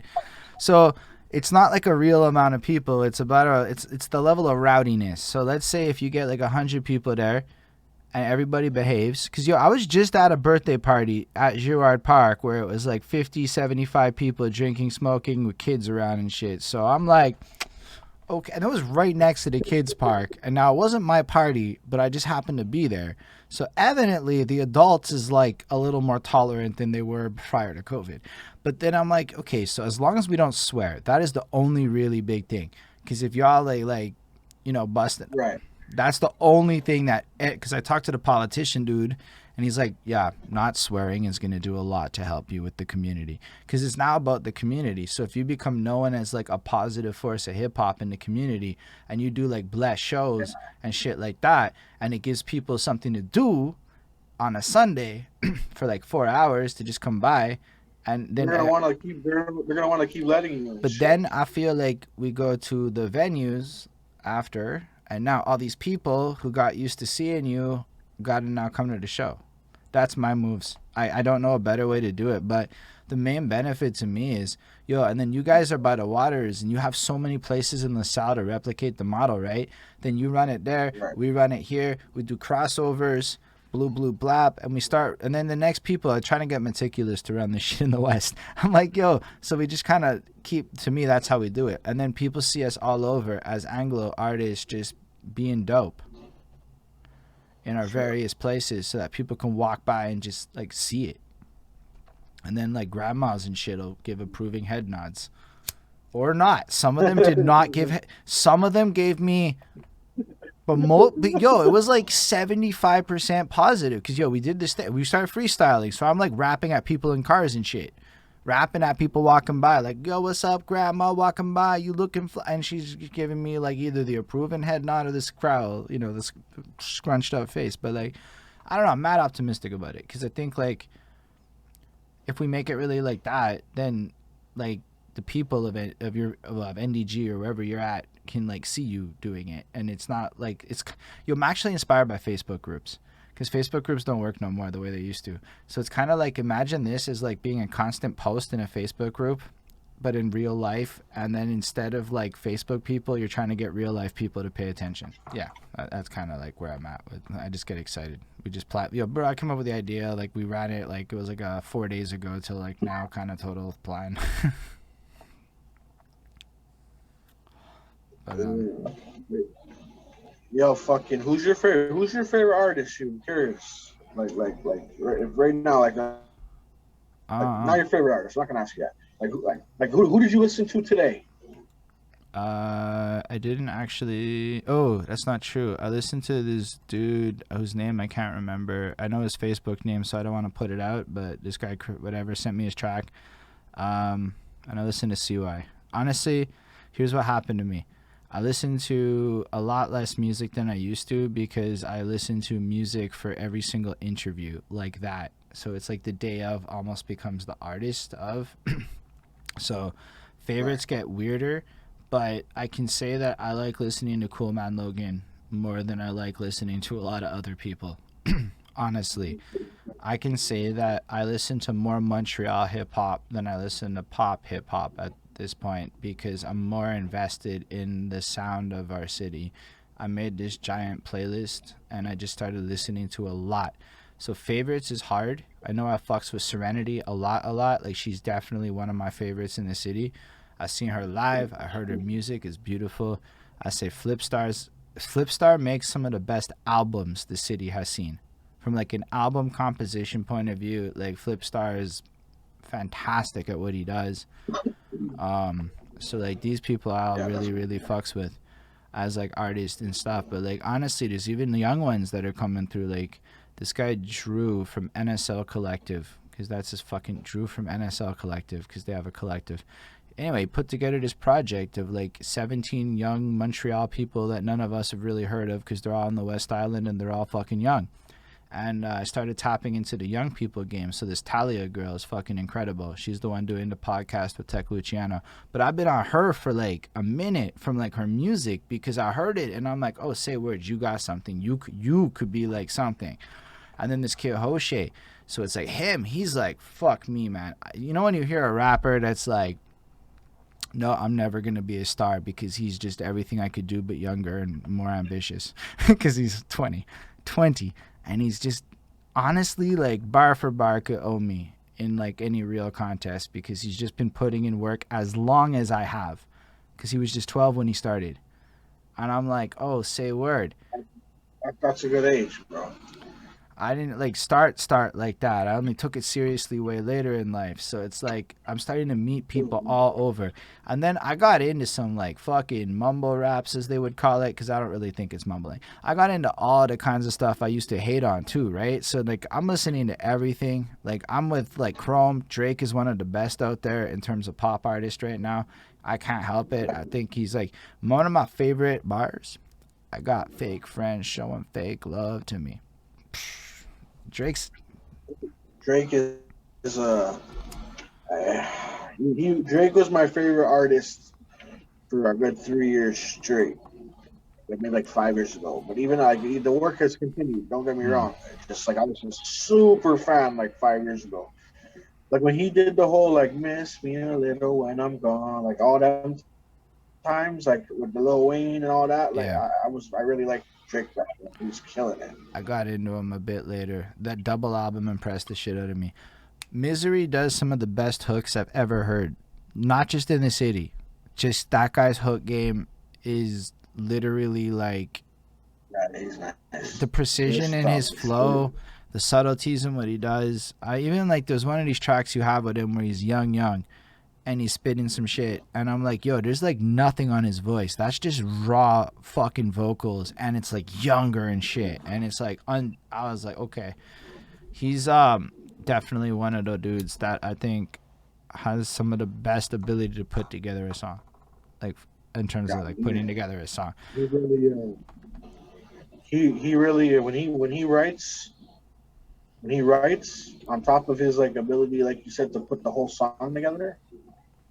Yeah, he's dangerous, bro. So Very like dangerous. the other side of it is like I learned a lot.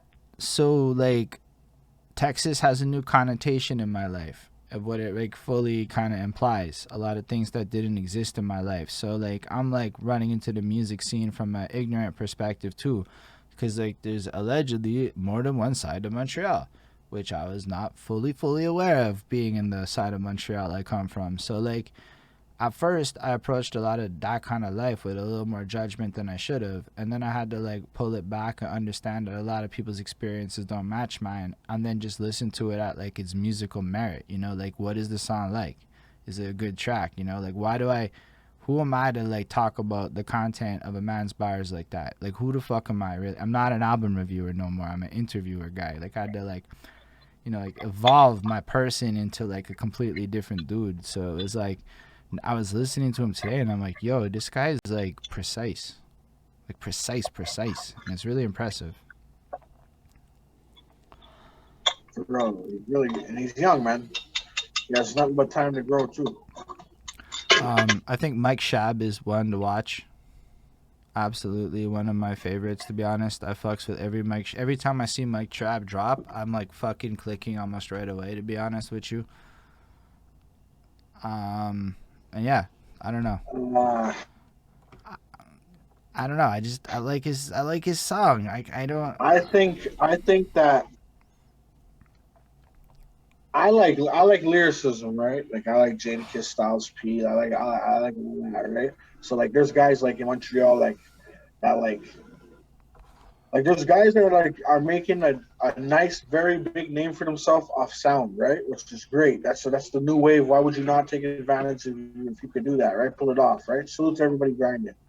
But like for me as a consumer, I want to hear bars. I want to hear not just bars anymore because it's changed.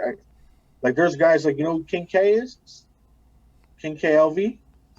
I'm King probably K, heard the name. I've probably heard a thing or two, but it's not yet. he's like he's like a fusion of like the new wave, but he's rhyming like he's rapping back in like 12 years ago with like all those triple Mm. entendres and all that, you know, like and like that's why to me like he's one of the nicest out right now. Like nothing against Mike Shabber or anything, but like it's to each their own. I just think he mumbles a lot. I think he like I like it I a don't even lot. really. I don't know how to I describe. tried to give him. I tried to give him like, but then again, like, who the fuck am I to say anything? You know, he has so many people listening Yo, to him that he must be doing something right, right? he does that like rushed early drill flow like really nice, and I really like the way he uses his voice as an instrument a lot. Yo, but there's also like dudes like the Ape Mob folk, and I gotta give love to Travis Bryant, who I think artistically, Travis Bryant understands his brand better than almost anybody in the city right now. I don't think there's a person out there that better understands what the fuck he's doing right now than Travis Bryant with everything he's putting out consistently, smashing this like world. He could write too. You know, Oh you fuck know, yeah. I still like I'm just like not trying to sound like an old fart, bro. It's just like man, like I just hate how rapping has become. Not even rapping. I just hate how being an artist has become like such a lack of what you're saying, and it's been like this for a while. I just hate it, like you know, I think it's. like a lot of guys are like, sorry, huh? I mean, I just see the tide shifting though. Like, I know. It's just it sucks. I guess I'm old right now, but well, I mean, I would say the only thing that's old is that like, yo, some shit happened in 2020 where all of a sudden like lyrics mattered. Kids was debating bars, battle raps. Yo, right now, Papoose is battling Tory Lanez, fucking Mickey Fax, Royce the 5'9", Lupe battling. Yo, it's just like that's where hip hop seems to be going right now. It's very fascinating. Bars, like we're talking like seven let me minute ask you bars something: tracks. are the battle rappers? Do you only watch KOTD or you watch your I sometimes? my history with battle rap is I got forced in a pleasant way into interviewing battle rappers. So I went from like I watched Bodied and I kind of understood the culture a little bit. Didn't watch anything. Then Iron Solomon. Next. So I've like got these snapshots, but of from everything from URL to KOTD to like even the newer leagues, the fucking so like it's like a fragment of all of battle rap. Okay, is Iron Solomon not a better writer than almost every rapper that ever recorded music? Yo, That's a that big statement. it's a big statement, but okay, because I've He's also heard such a great writer, though. Like, he's amazing. He like is, God tier. but like there's okay, so like battle rap is like a martial arts thing, right? This is where like your pen game matters in a way where it's like the most ridiculously important part of it, right? And so that's where like you take a Chrome who like on his last Glock Party podcast is like, if you can't write better than me, I don't give a fuck what your opinion is. And I thought about it, and his pen game is ridiculous because I've been listening to the bars that he drops and those little freestyle things he does, or the little verses that they're doing to promo their album. And it's like, okay, no, he's got a really good pen game. But then it's like when you He get to really does, bro. Songland, like songs and shit, it's like a different thing where I don't know, the weirdest shit hits, man. I went lose weight, motherfucker, lose weight, get in shape, motherfucker, fucker, great. You know, like I just said that and it was but like the concept of the song is really like, yo, bro, don't sit there and fucking whine about how she don't want to fuck you. Get in shape, you know, like. And then I bring it even further to like the, if I don't get in shape, I can't rap properly and I'm gonna die in the third verse, because I take it even now one step further. So it's like, it doesn't have to be like bars for days. I think it has to be concepts for days. And as long as you can keep coming up with concepts for songs, people can fuck with your songs. But like, cause That's yo, true. That's true. I have some of the worst pen game as far as you guys would consider bars in that sense of like puns and wordplay. I've got some of the worst bars in the city, my dude. Yet I can write a mean song. Everyone shines in different ways and has better qualities than others. Definitely.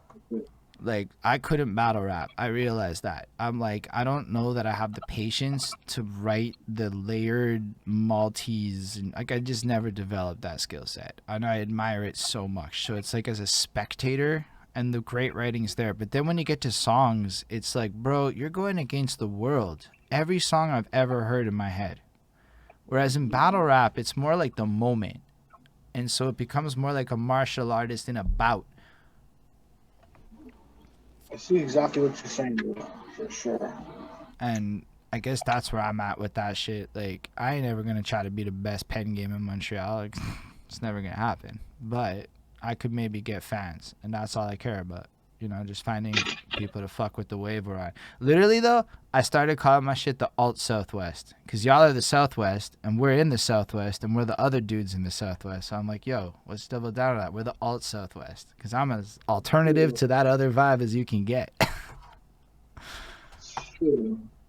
But there's a lot of us in the Southwest, bro. There's at least like 15 to 20 people I know of on my side of the fence in the Southwest right now. And it's like, yo, there's a lot of us here, and we could easily develop this wave that would force Montreal to invest tourism dollars into our boroughs just to fund our shows. That's my like 4th 5-year plan right now. That would be fucking. Yeah, that would be crazy.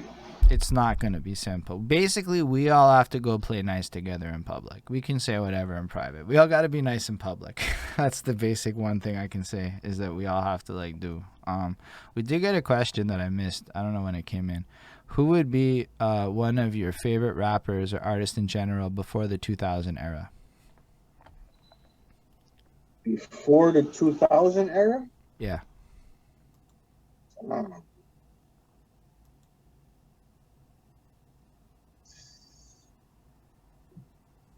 I guess such a cliche answer, but I guess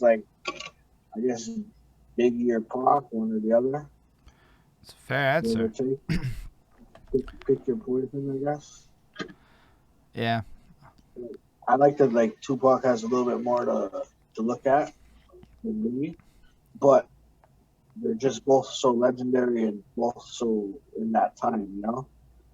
But me, I was more a little later, I guess, where like I could like really like indulge on what I like. For example, my top 5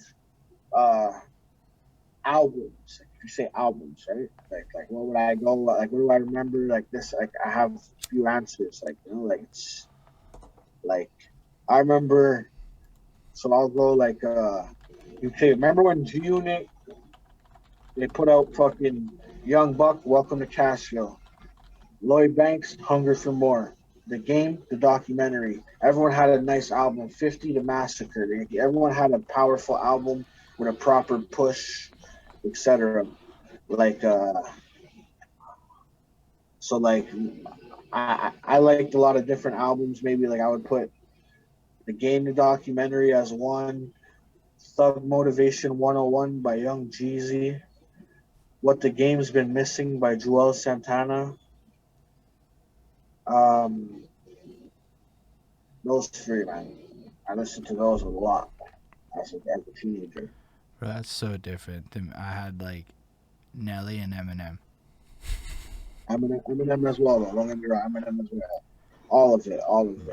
I don't know. It's just like, speaking of Eminem, I have to say this, man. I'm like, I can't help but look back and say that like the stuff I liked when I was 13 from Eminem is so cringe right now. And Yo, like it was so immature, but he was so legendary. Like it's so weird. Like just boing boing boing boing, piggy bang, clickety clank, smack that on the floor. Like what the like, they're so weird, bro. They're bangers and shit, but like yeah, like a lot of weird songs, bro. Like I like, like Eminem the most when he was at his mainstream point, when he was like him and Lil Wayne, No Love, him and Rihanna, mm, whatever that's called, Love the Way You Lie. Like I like those when he became like a full blown artist looking at my peak. That's when I actually liked him the most. I love old songs though, like there's classic old Eminem songs that live forever for me, you know? But like a lot of them were fucking weird. They're not the weird ones. Like they're not the but weird ones. Like I don't listen to him that much anymore. I just like I find no, I his never did for years. like his new I don't know because they like his last album he whined and I'm like bro you're worth 9 figures. I have a problem with people that rich complaining that much. And once you do that, I can't listen to you the same again. Now, all he has to do, and you know what, I've been criticized for this, and this is just my preference. Let him do what he wants to do. He's an old man that can go ahead and do what he wants. He's given so much to everybody, and he's such a great dude. And he does so much behind the scenes that's wonderful. I just, I don't know, man. I'd rather go listen to Cool Man Logan. I know it gets crazy to think, but like, I don't No, I know. support the Montreal shit all day, bro. I be showing my dudes all kinds of people from Montreal, and my dude tells me else. Like it's like he knows I'm putting on a Montreal guy. Or like we Like started this like cipher because I see little Alice just showed up and like yo the cipher like bro now it's like every Tuesday I got like Vincent Price spinning Montreal only beats from like 18, 19 producers right now, like and it's like a bunch of rappers just freestyling all day. It's like after a while you're like yo I kind of like my city a lot, and yeah I like to listen to who things but I don't think I finished the Nas album. Like I just didn't have the desire. I'll get to it, but I didn't have the desire right now because, like this interview grind is so cool and like making music is more fun, I think, right now. I'm making music, like I'm doing a lot. So it's like, I don't know. I'd rather just listen to my friends and what they're up to as much as I can, like I try to click on all of your tracks when y'all send me shit to the best of my ability. there's only 24 hours in a day, is what I said, bro. That's it. You know, we all got lives and shit. There's only 24 hours in a day, you know. And, but like with that, it's like I got obsessed maybe with Montreal. Like it's a bit of an obsession at this point, and like I want to document everybody. Like if I can know all the rappers in the city, I would be happy. I would accept not knowing every 15-year-old uploading his first track. That's okay for me. But if I could get that, I'd be even happier. If I could find a way to just know it all and then have it in a database and then we could all just like revel in our city, like that's the blessed thing for me. Then like we would like it and if we like it other people will like it. That's like how my head's out at it. That's why I fucking try to big up as much. And I didn't big up Montreal for years, dude. I never even said Montreal ever until like 2018 when I realized I hadn't said Montreal at all. And I'm like, oh, say word. I never really bigged up my city, or maybe it was even later. And so Better late than never. Now I'm at this point where it's like, let's do it. Let's big up the city as much as we can. But I know that that's all I can do now is try to talk to y'all and I like the fact that you even asked me about that shit. That's cool. But who are your favorite people in the city? Yeah. Like you mean like who do I think is the most skilled artist type of vibe, or like Nah, on lyricist? a non-competitive front, like who do you just enjoy listening to on some you just happen to fuck with it the most on some like there's no good rhyme or reason for it. Okay. Shout out King K. Shout out Stack Doe, Stacky Robinson. Misery, Nova Loke, Boye Montana, all Southwest. Um, I'm gonna name a couple. There's a few. Shout out my dude LS from LaSalle. There's a few there's a few guys I'll listen to, but Lopez, he makes good music as well. Um, there's just a lot of talent, but I'll say definitely off rip King K, Stacky, Misery.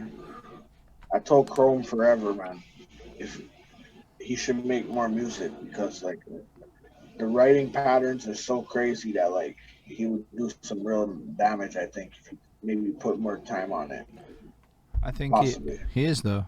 They're Feezy and them are working on a project, if I'm not mistaken. They started the podcast So and have been talking about it.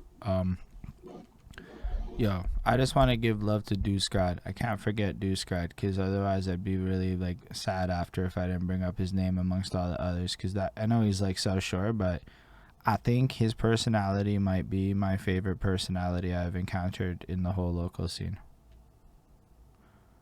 who's that? Deuce God? Yeah, man. He I don't know how to describe it. He he fucks around with that like dirty 1993 deep south fucking sound, and I really fuck with that sound too at this point in my life.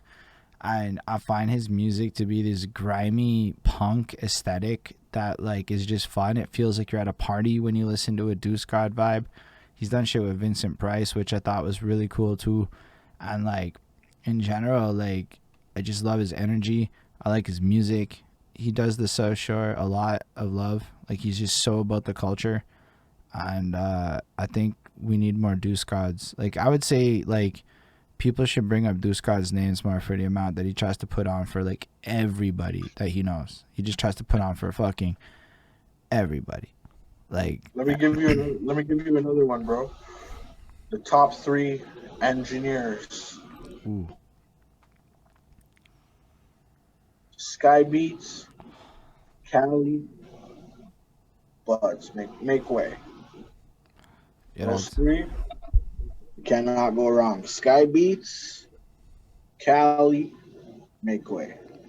that's big Fire. facts. Yo, shout out Hugo Roberge from MakeWay for his design skills. Cause you that Bridge the Gap logo, that's Hugo. So like that's why I said make way, not just Buds, right? Right. Because Hugo, I did a lot of sessions with Hugo, maybe like 5, 6 sessions with Hugo over the years. We made a lot of nice music that I got good reactions to. You know, he's a good engineer as well for sure. Definitely a really good graphic designer. I've seen a lot of artwork he's done.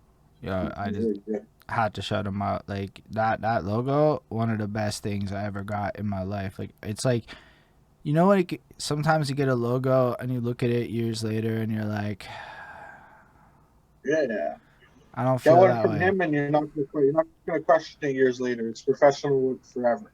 Yo, and it like you just dream of looking at it on merch and shit. Like it's a good look. That's dope. What's your favorite place to perform? I love the Belmont. The Belmont, That's wild. like I would rather like there's other good places too with the Belmont. Yeah, so like it's comfy. You know, I'm probably like 30. I'm probably like 30 shows into the Belmont. Yeah, that's wild. Belmont's a good vibe. Probably more, no, more than that. Like at least 50, at least. Oh fuck, at least. Yeah, that is definitely a fair claim to say your season. Like I did a lot of rinky dink shows and shit that wasn't whatever. I can't say like I mean Me too, me too. I got a lot of performances, but not like 50 at Belmont level. Cause yo, Belmont's like a vibe, right? Like Belmont's a different vibe than like Crowbar. A Crowbar performance in a Right. like to me they're like if you look at it like a video game, a Crowbar experience is like 50 experience points, and a Belmont's like 250 experience points. You know, like so you But the get only thing is that like crowbar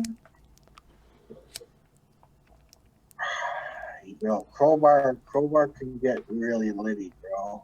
With like oh facts. with like right like that crowbar. I've done like 100 people at crowbar, but it made it feel like there was like 150 people all over, upstairs, downstairs, outside.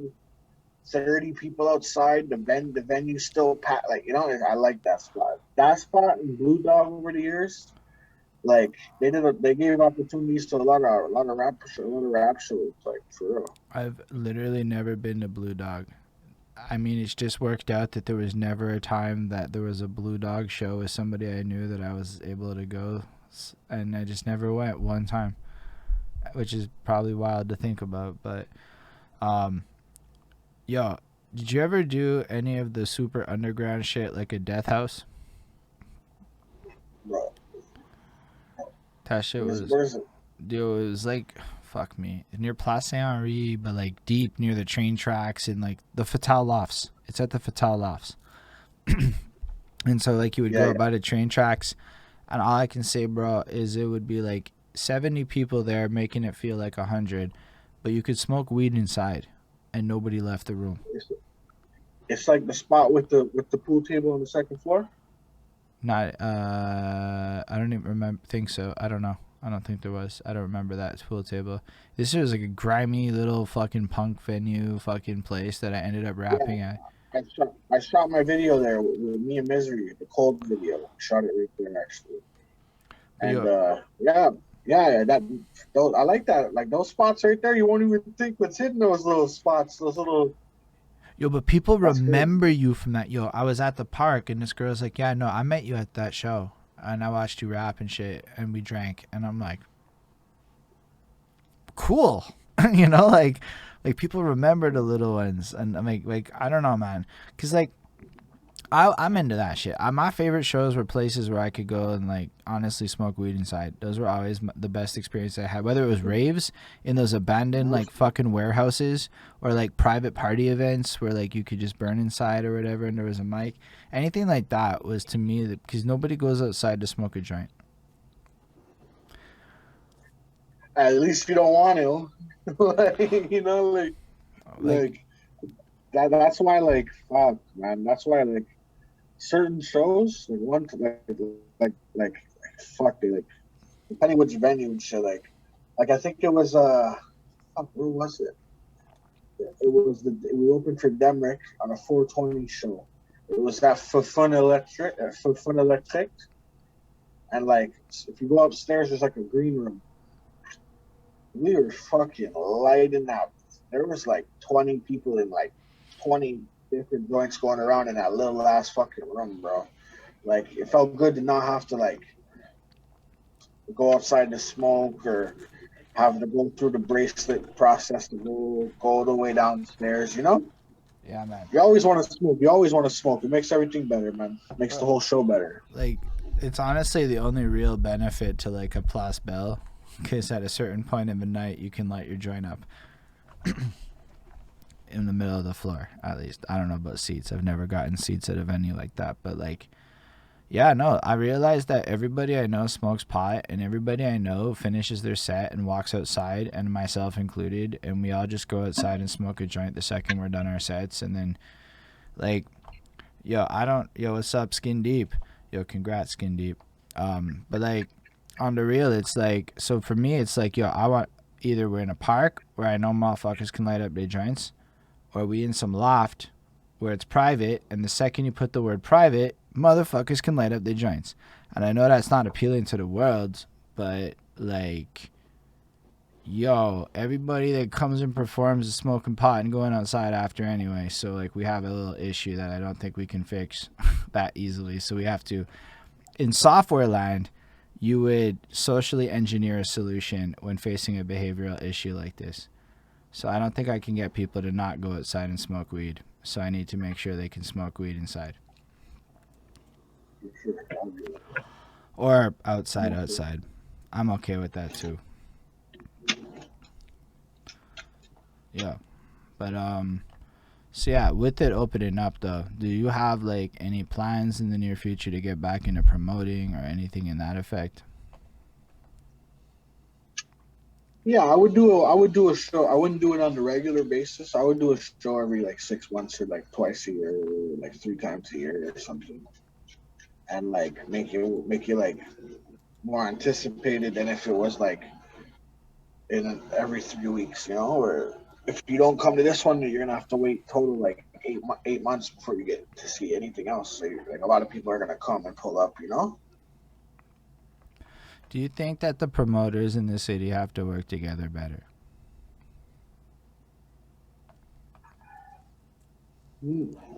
Nah, here, this is the best topic. Like for example, who's one of the biggest rap promoters in Montreal? You should say him in a guess or two. Well, fuck, man, I know his name. Ricky D, right? Okay. Some people be like, "Yo, Ricky D, man, he's asking money, man, up front. I don't pay to play, right?" And I get like why artists like from the artist end, like, oh man, like yeah, like who would want to be asked for money to go perform, like whatever. But like I've been on the promoter end where like you give out tickets and like you're expecting money to come to you so you can pay your DJ, pay your costs, organizing and all this and that, venue costs, promoting on tickets, online promo, flyers, whatever. So like you're relying on money, and when guys are not giving you money that night or not showing up or whatever, like you're out of that money, and when you're just gonna sit there and like be doing this because like Joe Schmo didn't show up to his show. Nah, to solidify that if you have no problem selling these tickets, then you should. If you have no problem selling these tickets, then you should have no problem paying the dude up front and getting your money right back once you sell the tickets. That's how the promoter has a peace of mind that he's not going to get fucked over night of and have to come out of pocket for $600 and and have his night ruined, for example. You know what I mean? So that's why like dudes start charging like that, because like artists in the city are just not fucking serious. Like, and the way like so when I was doing small shows, Ricky D does the biggest shows. I was doing shows on small levels with local artists and shit, no headliner or whatever, local artists, and like guys were struggling with fucking 7 tickets, which I get it. It's tough sometimes, but like Friday night downtown Montreal, if you're struggling with 7 tickets, and not even just 7 tickets, it's 7 tickets, and like you pay me only for half the tickets. You keep the other half. That's just an example, right? Like so you're struggling to sell 3.5 tickets. Get your brother, your girlfriend, your cousin, your mom, someone to come, one fan, your cousin, someone to come support you at these shows. Like get someone like CY can't be there throwing events and be sitting there like, oh, I got $600 in cost to pay, and 7 rappers didn't show up. You know what I'm trying to say? So it was like a lot of rappers are just not serious. Like, and the reason they're not serious is not that they're not serious. Like they can appear serious online. They have a look like they have a lot of followers, this and that. But when it comes to bringing people in real life, it's just tough, man. Not many people could do it. You know what I mean? And it's like I was fortunate to like a bunch of times. That's why me and Misery became a pair at one point. It was because me and him together could handle what promoters were asking. You know what I mean? As like two nice artists from the city, right? So we made it work that way.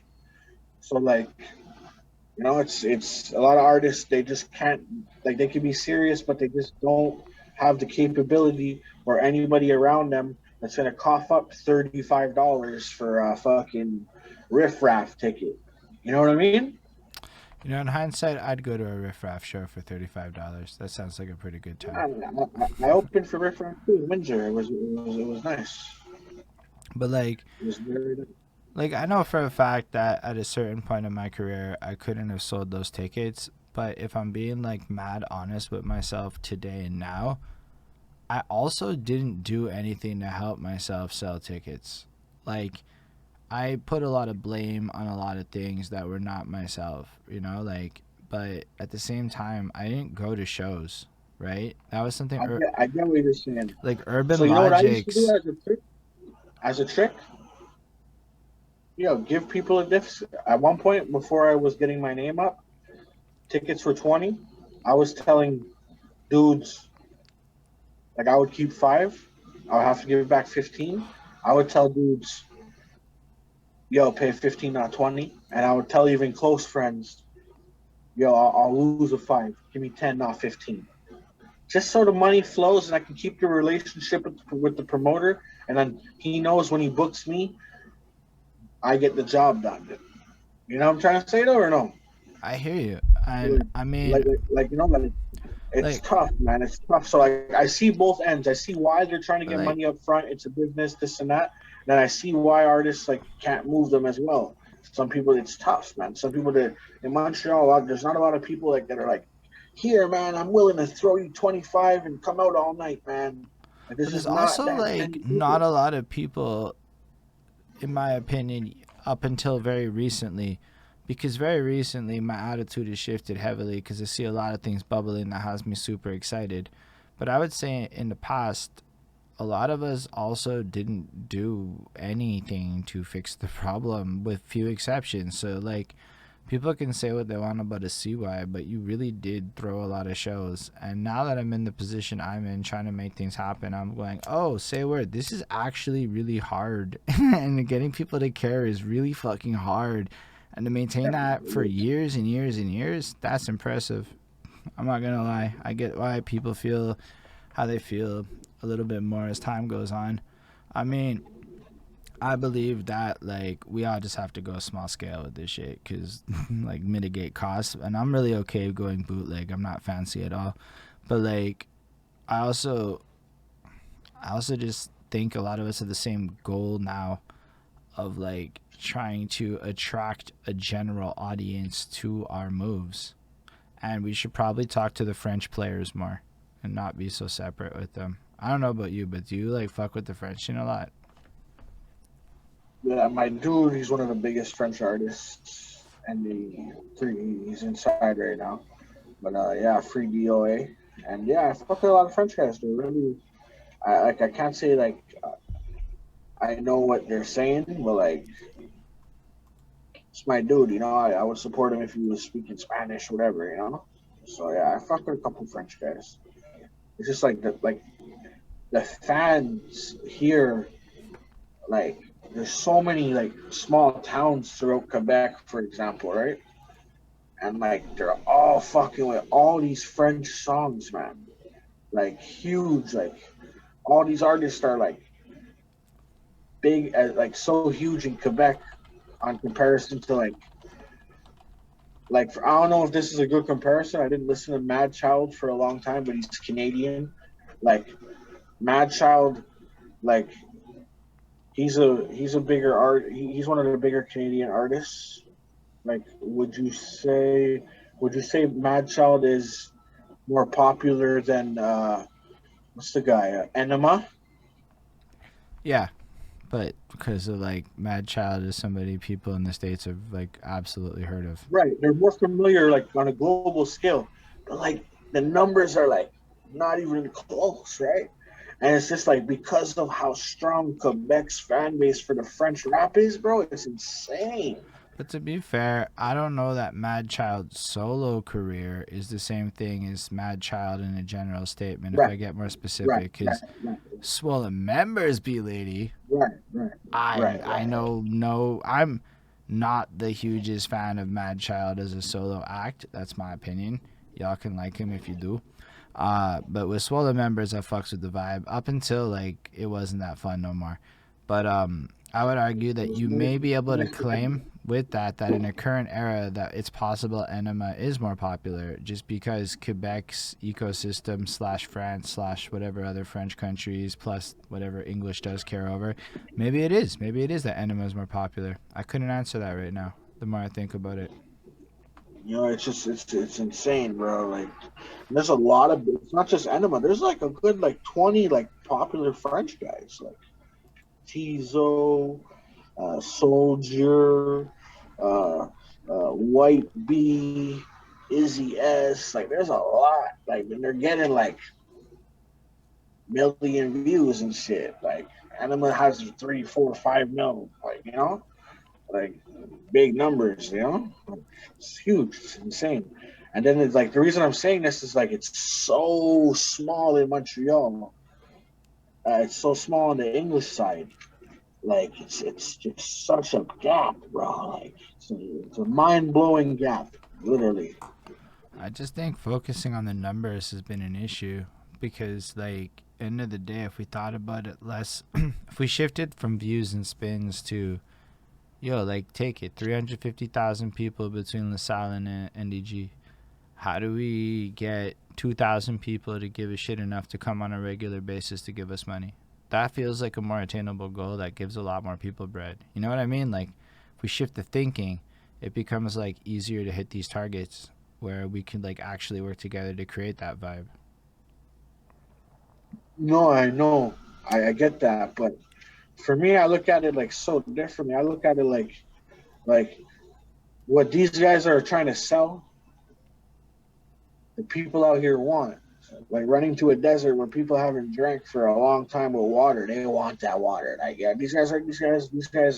That's what they want out here. Like, so many people are interested in French, and it's just like even the smaller French guys. I don't even know their names. Like, they're fucking.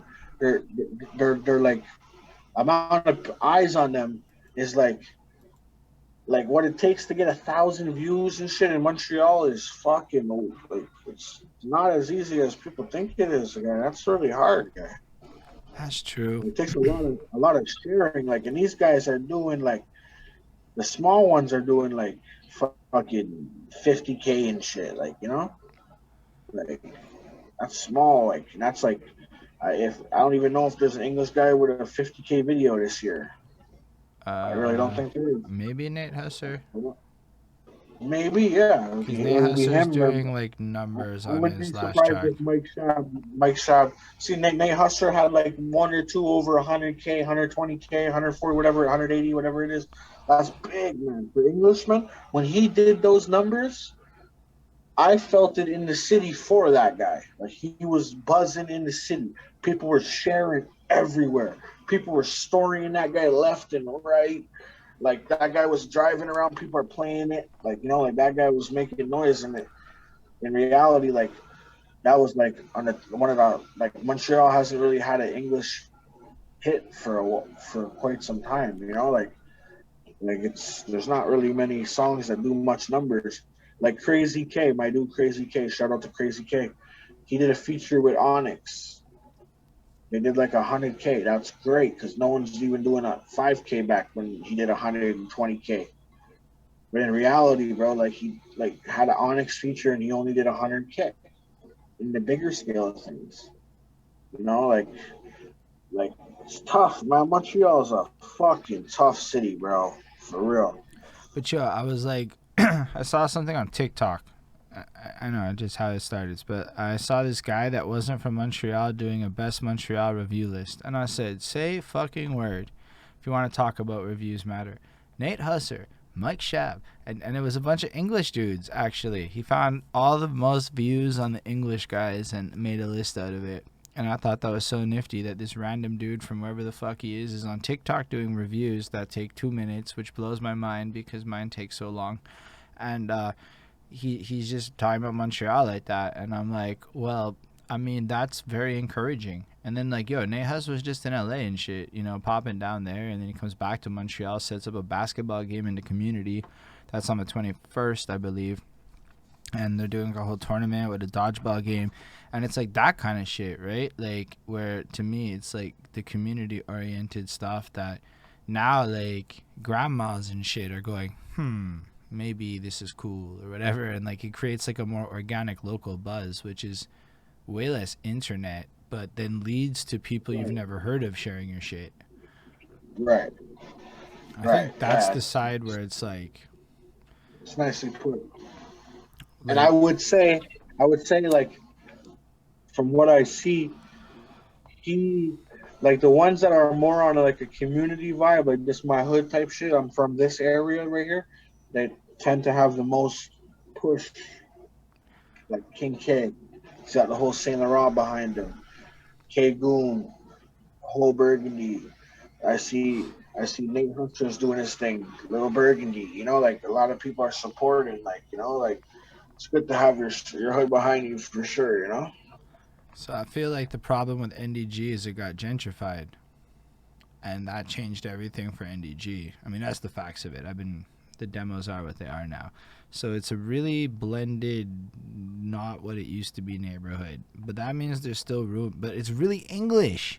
So it's like a different NDG than it used to be, but there's still opportunity for NDG to pop off some shit, man. Like Girard Park is like begging for a community, you know? Here, let me ask you one question. I want to pick your mind. One thing.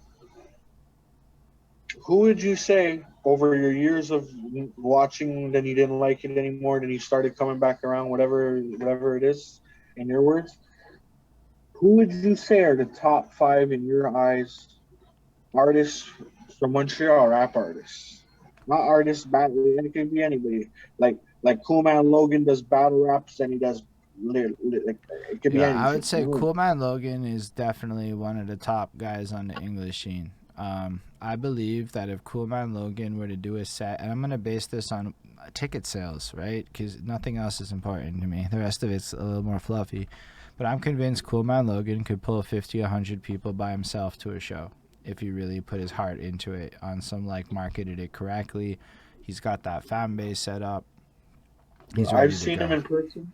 I've seen him in person at a show, just greeting all his supporters, taking like 5 minutes to talk to everyone that came out to buy a ticket from him. And he sold a bunch of them, bro.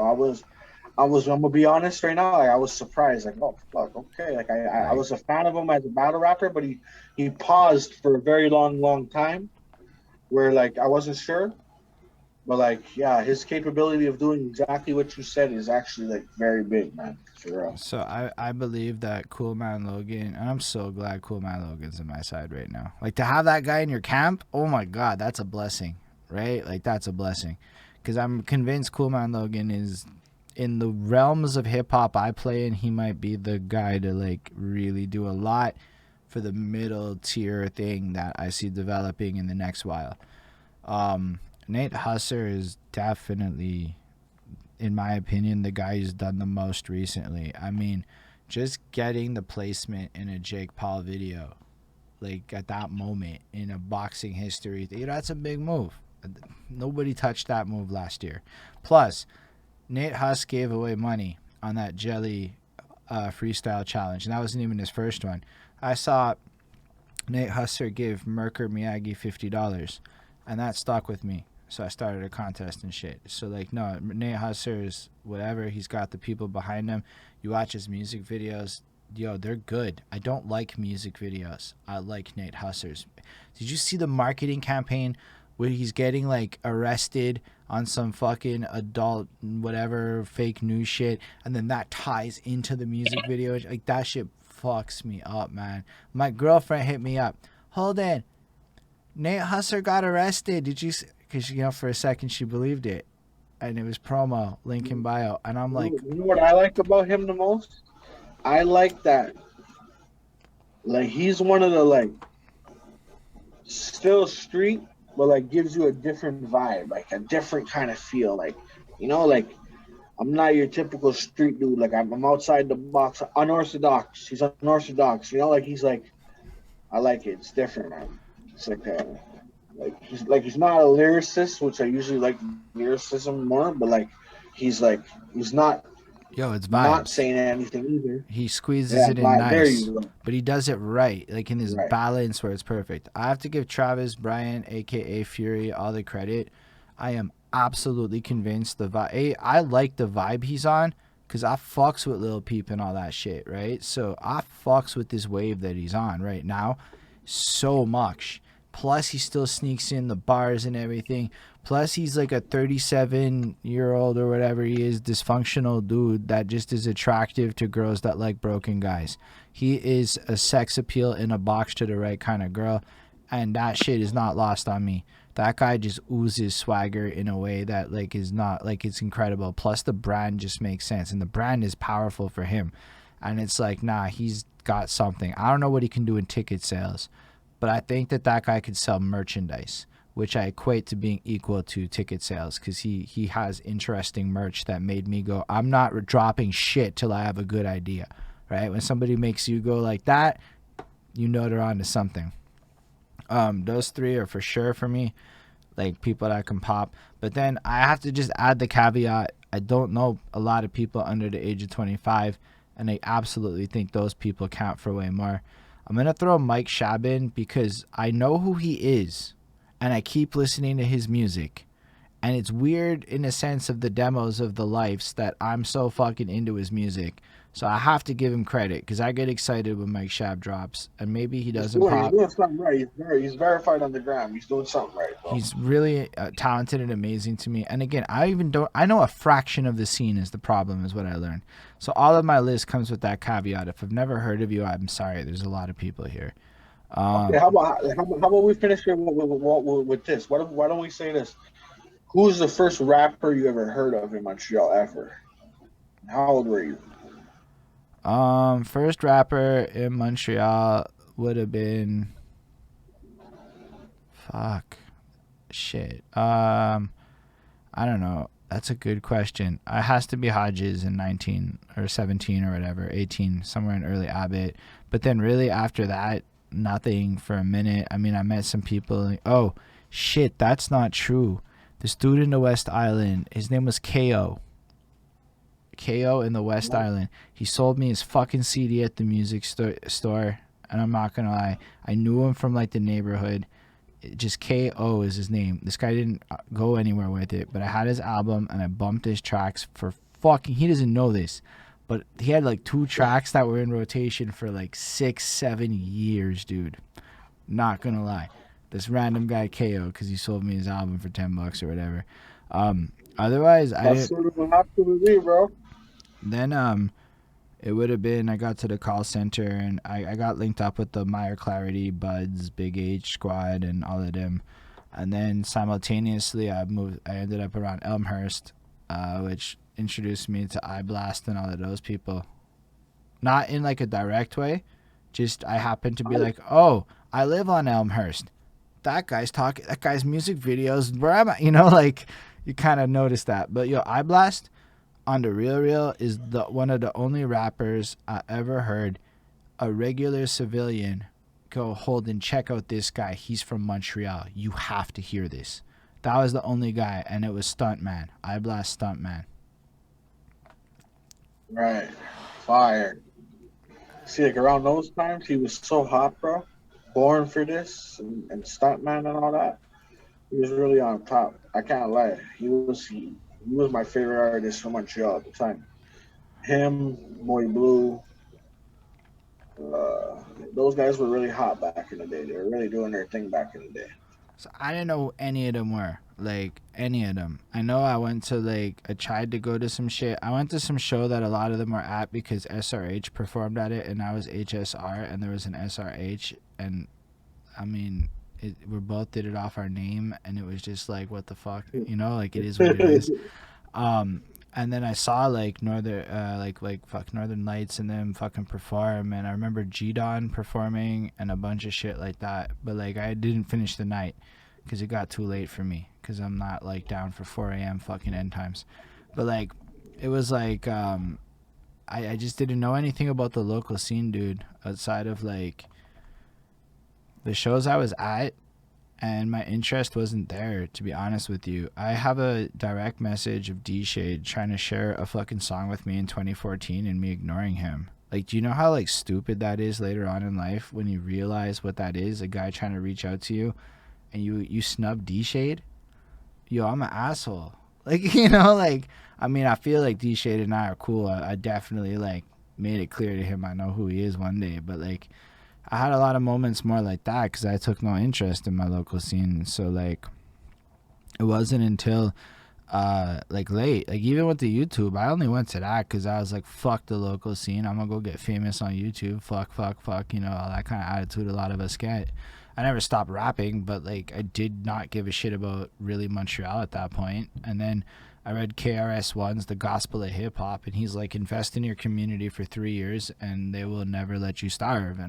And then I realized I misplayed like a lot and started caring more about Montreal. And then I talked to Logix, and Logix and I linked up on some, he saw me doing reviews and came by and we shot the shit. I reviewed some of the sovereign music movements, people's shit. And it's like, oh, say word, this is like really good shit too. Like it's Montreal and it's really good shit. And then Logic starts rapping these bars from Montreal bars at me, and he starts breaking down some history about like old Montreal. And I'm like, oh my God, like you don't know anything at that point. And then he tells me part of Fat Joe's success is that Fat Joe used to roll up on people's shows like 30 deep, even if he hated your music, just to be there to show love for the culture. And again, I saw all the misplaced because I never went to anyone's shows and I was fucking a pissy asshole and blah, blah, blah. And I was like, oh my gosh. But the truth is I know that I'm saying this because I know a lot of y'all watching this are me. A lot of us want to gossip and talk shit more than we want to contribute and build. And then I had to like, even with the interviews, it took a long time. And I'm saying deep into 2021 for like me to really, really find the right way to be with people, to not be like commercial and transactional with my relationships, to say, and to not try to like peacock and be specialer than I am, and to just kind of play the role and run it and just know my place a little bit. You know, I had to learn my place, you could say. Makes sense, bro.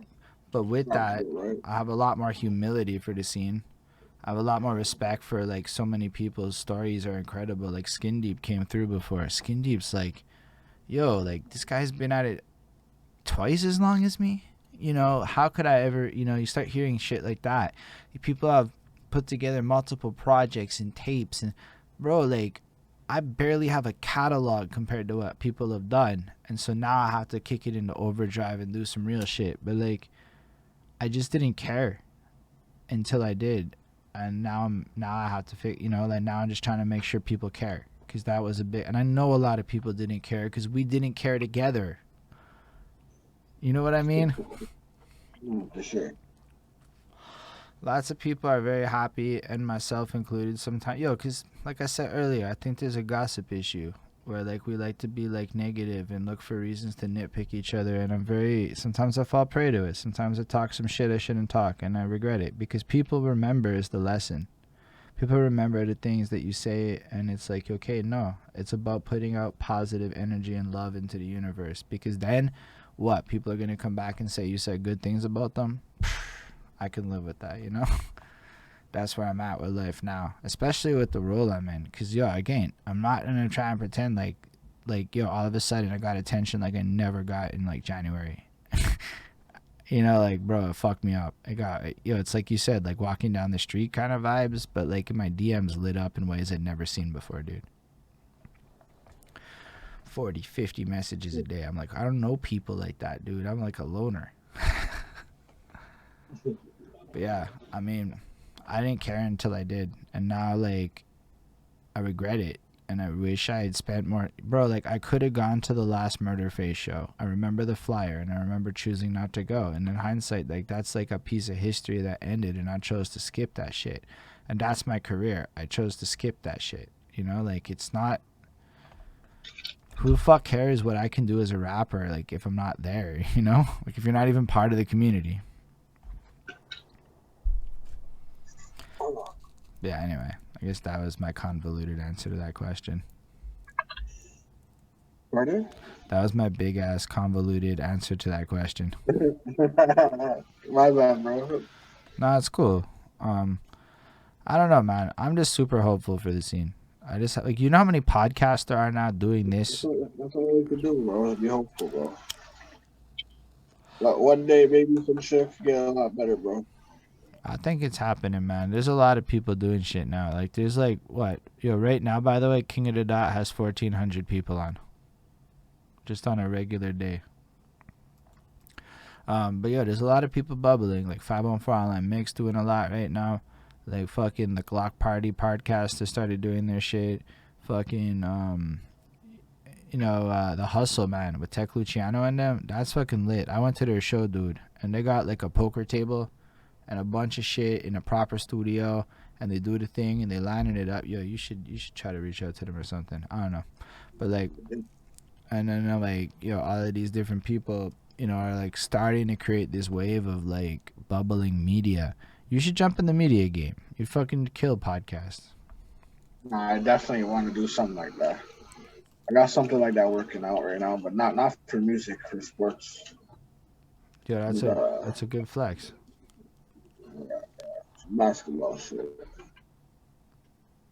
That's fair. When is that gonna come?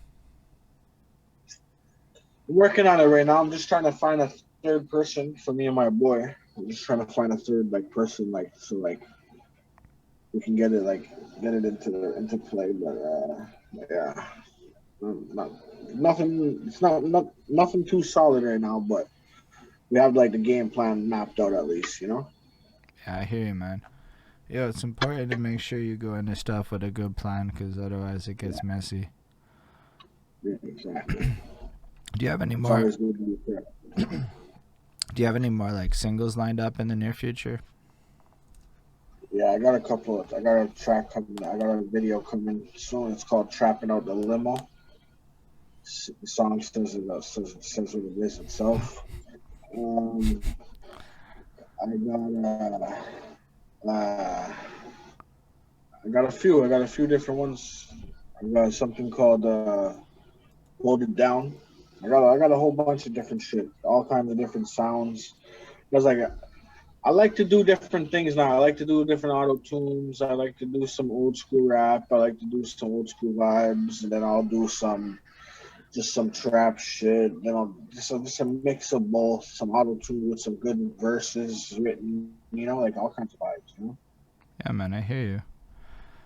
Yo, CY, man, I appreciate you coming through. Do you have like any like last words though that you want to give off to the fine people? Yeah, just follow me on Instagram, CY Southwest. Yeah, I'm out here, man. Yo, and I appreciate you coming through, man. Honestly, I think this is a good conversation. Anything that goes past 2.5 hours is litty. You know, that's a good length, is all I'm saying. So I appreciate that you came through for and held it down, and that we talked about Montreal like that. Honestly, Scott asked me to ask people who their favorite Montrealers were, to see how people answered it, to see where people are at with their level of caring with the scene. So the fact that you're able to answer that question is actually pretty fucking big, all things considered. You know what I mean? Um, so like with that, I also want to just thank all the people watching, because y'all are wonderful too. And y'all need to know that CY did a lot of things. Like, there probably isn't really a lot of us out here in the situations that people are in without something CY's touched in the last while, right? Even like Chris Chrome's very first show is a CY show, right? Like, so like there's a lot of people in the course of time that this guy has actually impacted in a tangible way, because that first show, bro, that's the first show. That's the hardest show to find for your life. And then it gets simpler. And so, Nah, yeah, exactly. Yeah, you're right. Real talk, bro. That's true. so like, end of the day, I think it's just worth pointing that out, and that you did a lot for the history of the city, whether whatever, you know, like that's just the facts of the situation. You put on a lot of shows, you performed a lot, and there's probably more people that know your name than know a lot of other people's names, which is relevancy. So that's an amazing situation, and I'm certain that whatever you proceed to do, whenever you get that podcast off, it'll work. Songs are gonna come. It's gonna keep working, and I'm certain the community vibes are gonna pop off too, and all that. So yo, thank y'all again for watching one more time, and we're gonna start the raid right now, and yo, live long and prosper, everybody.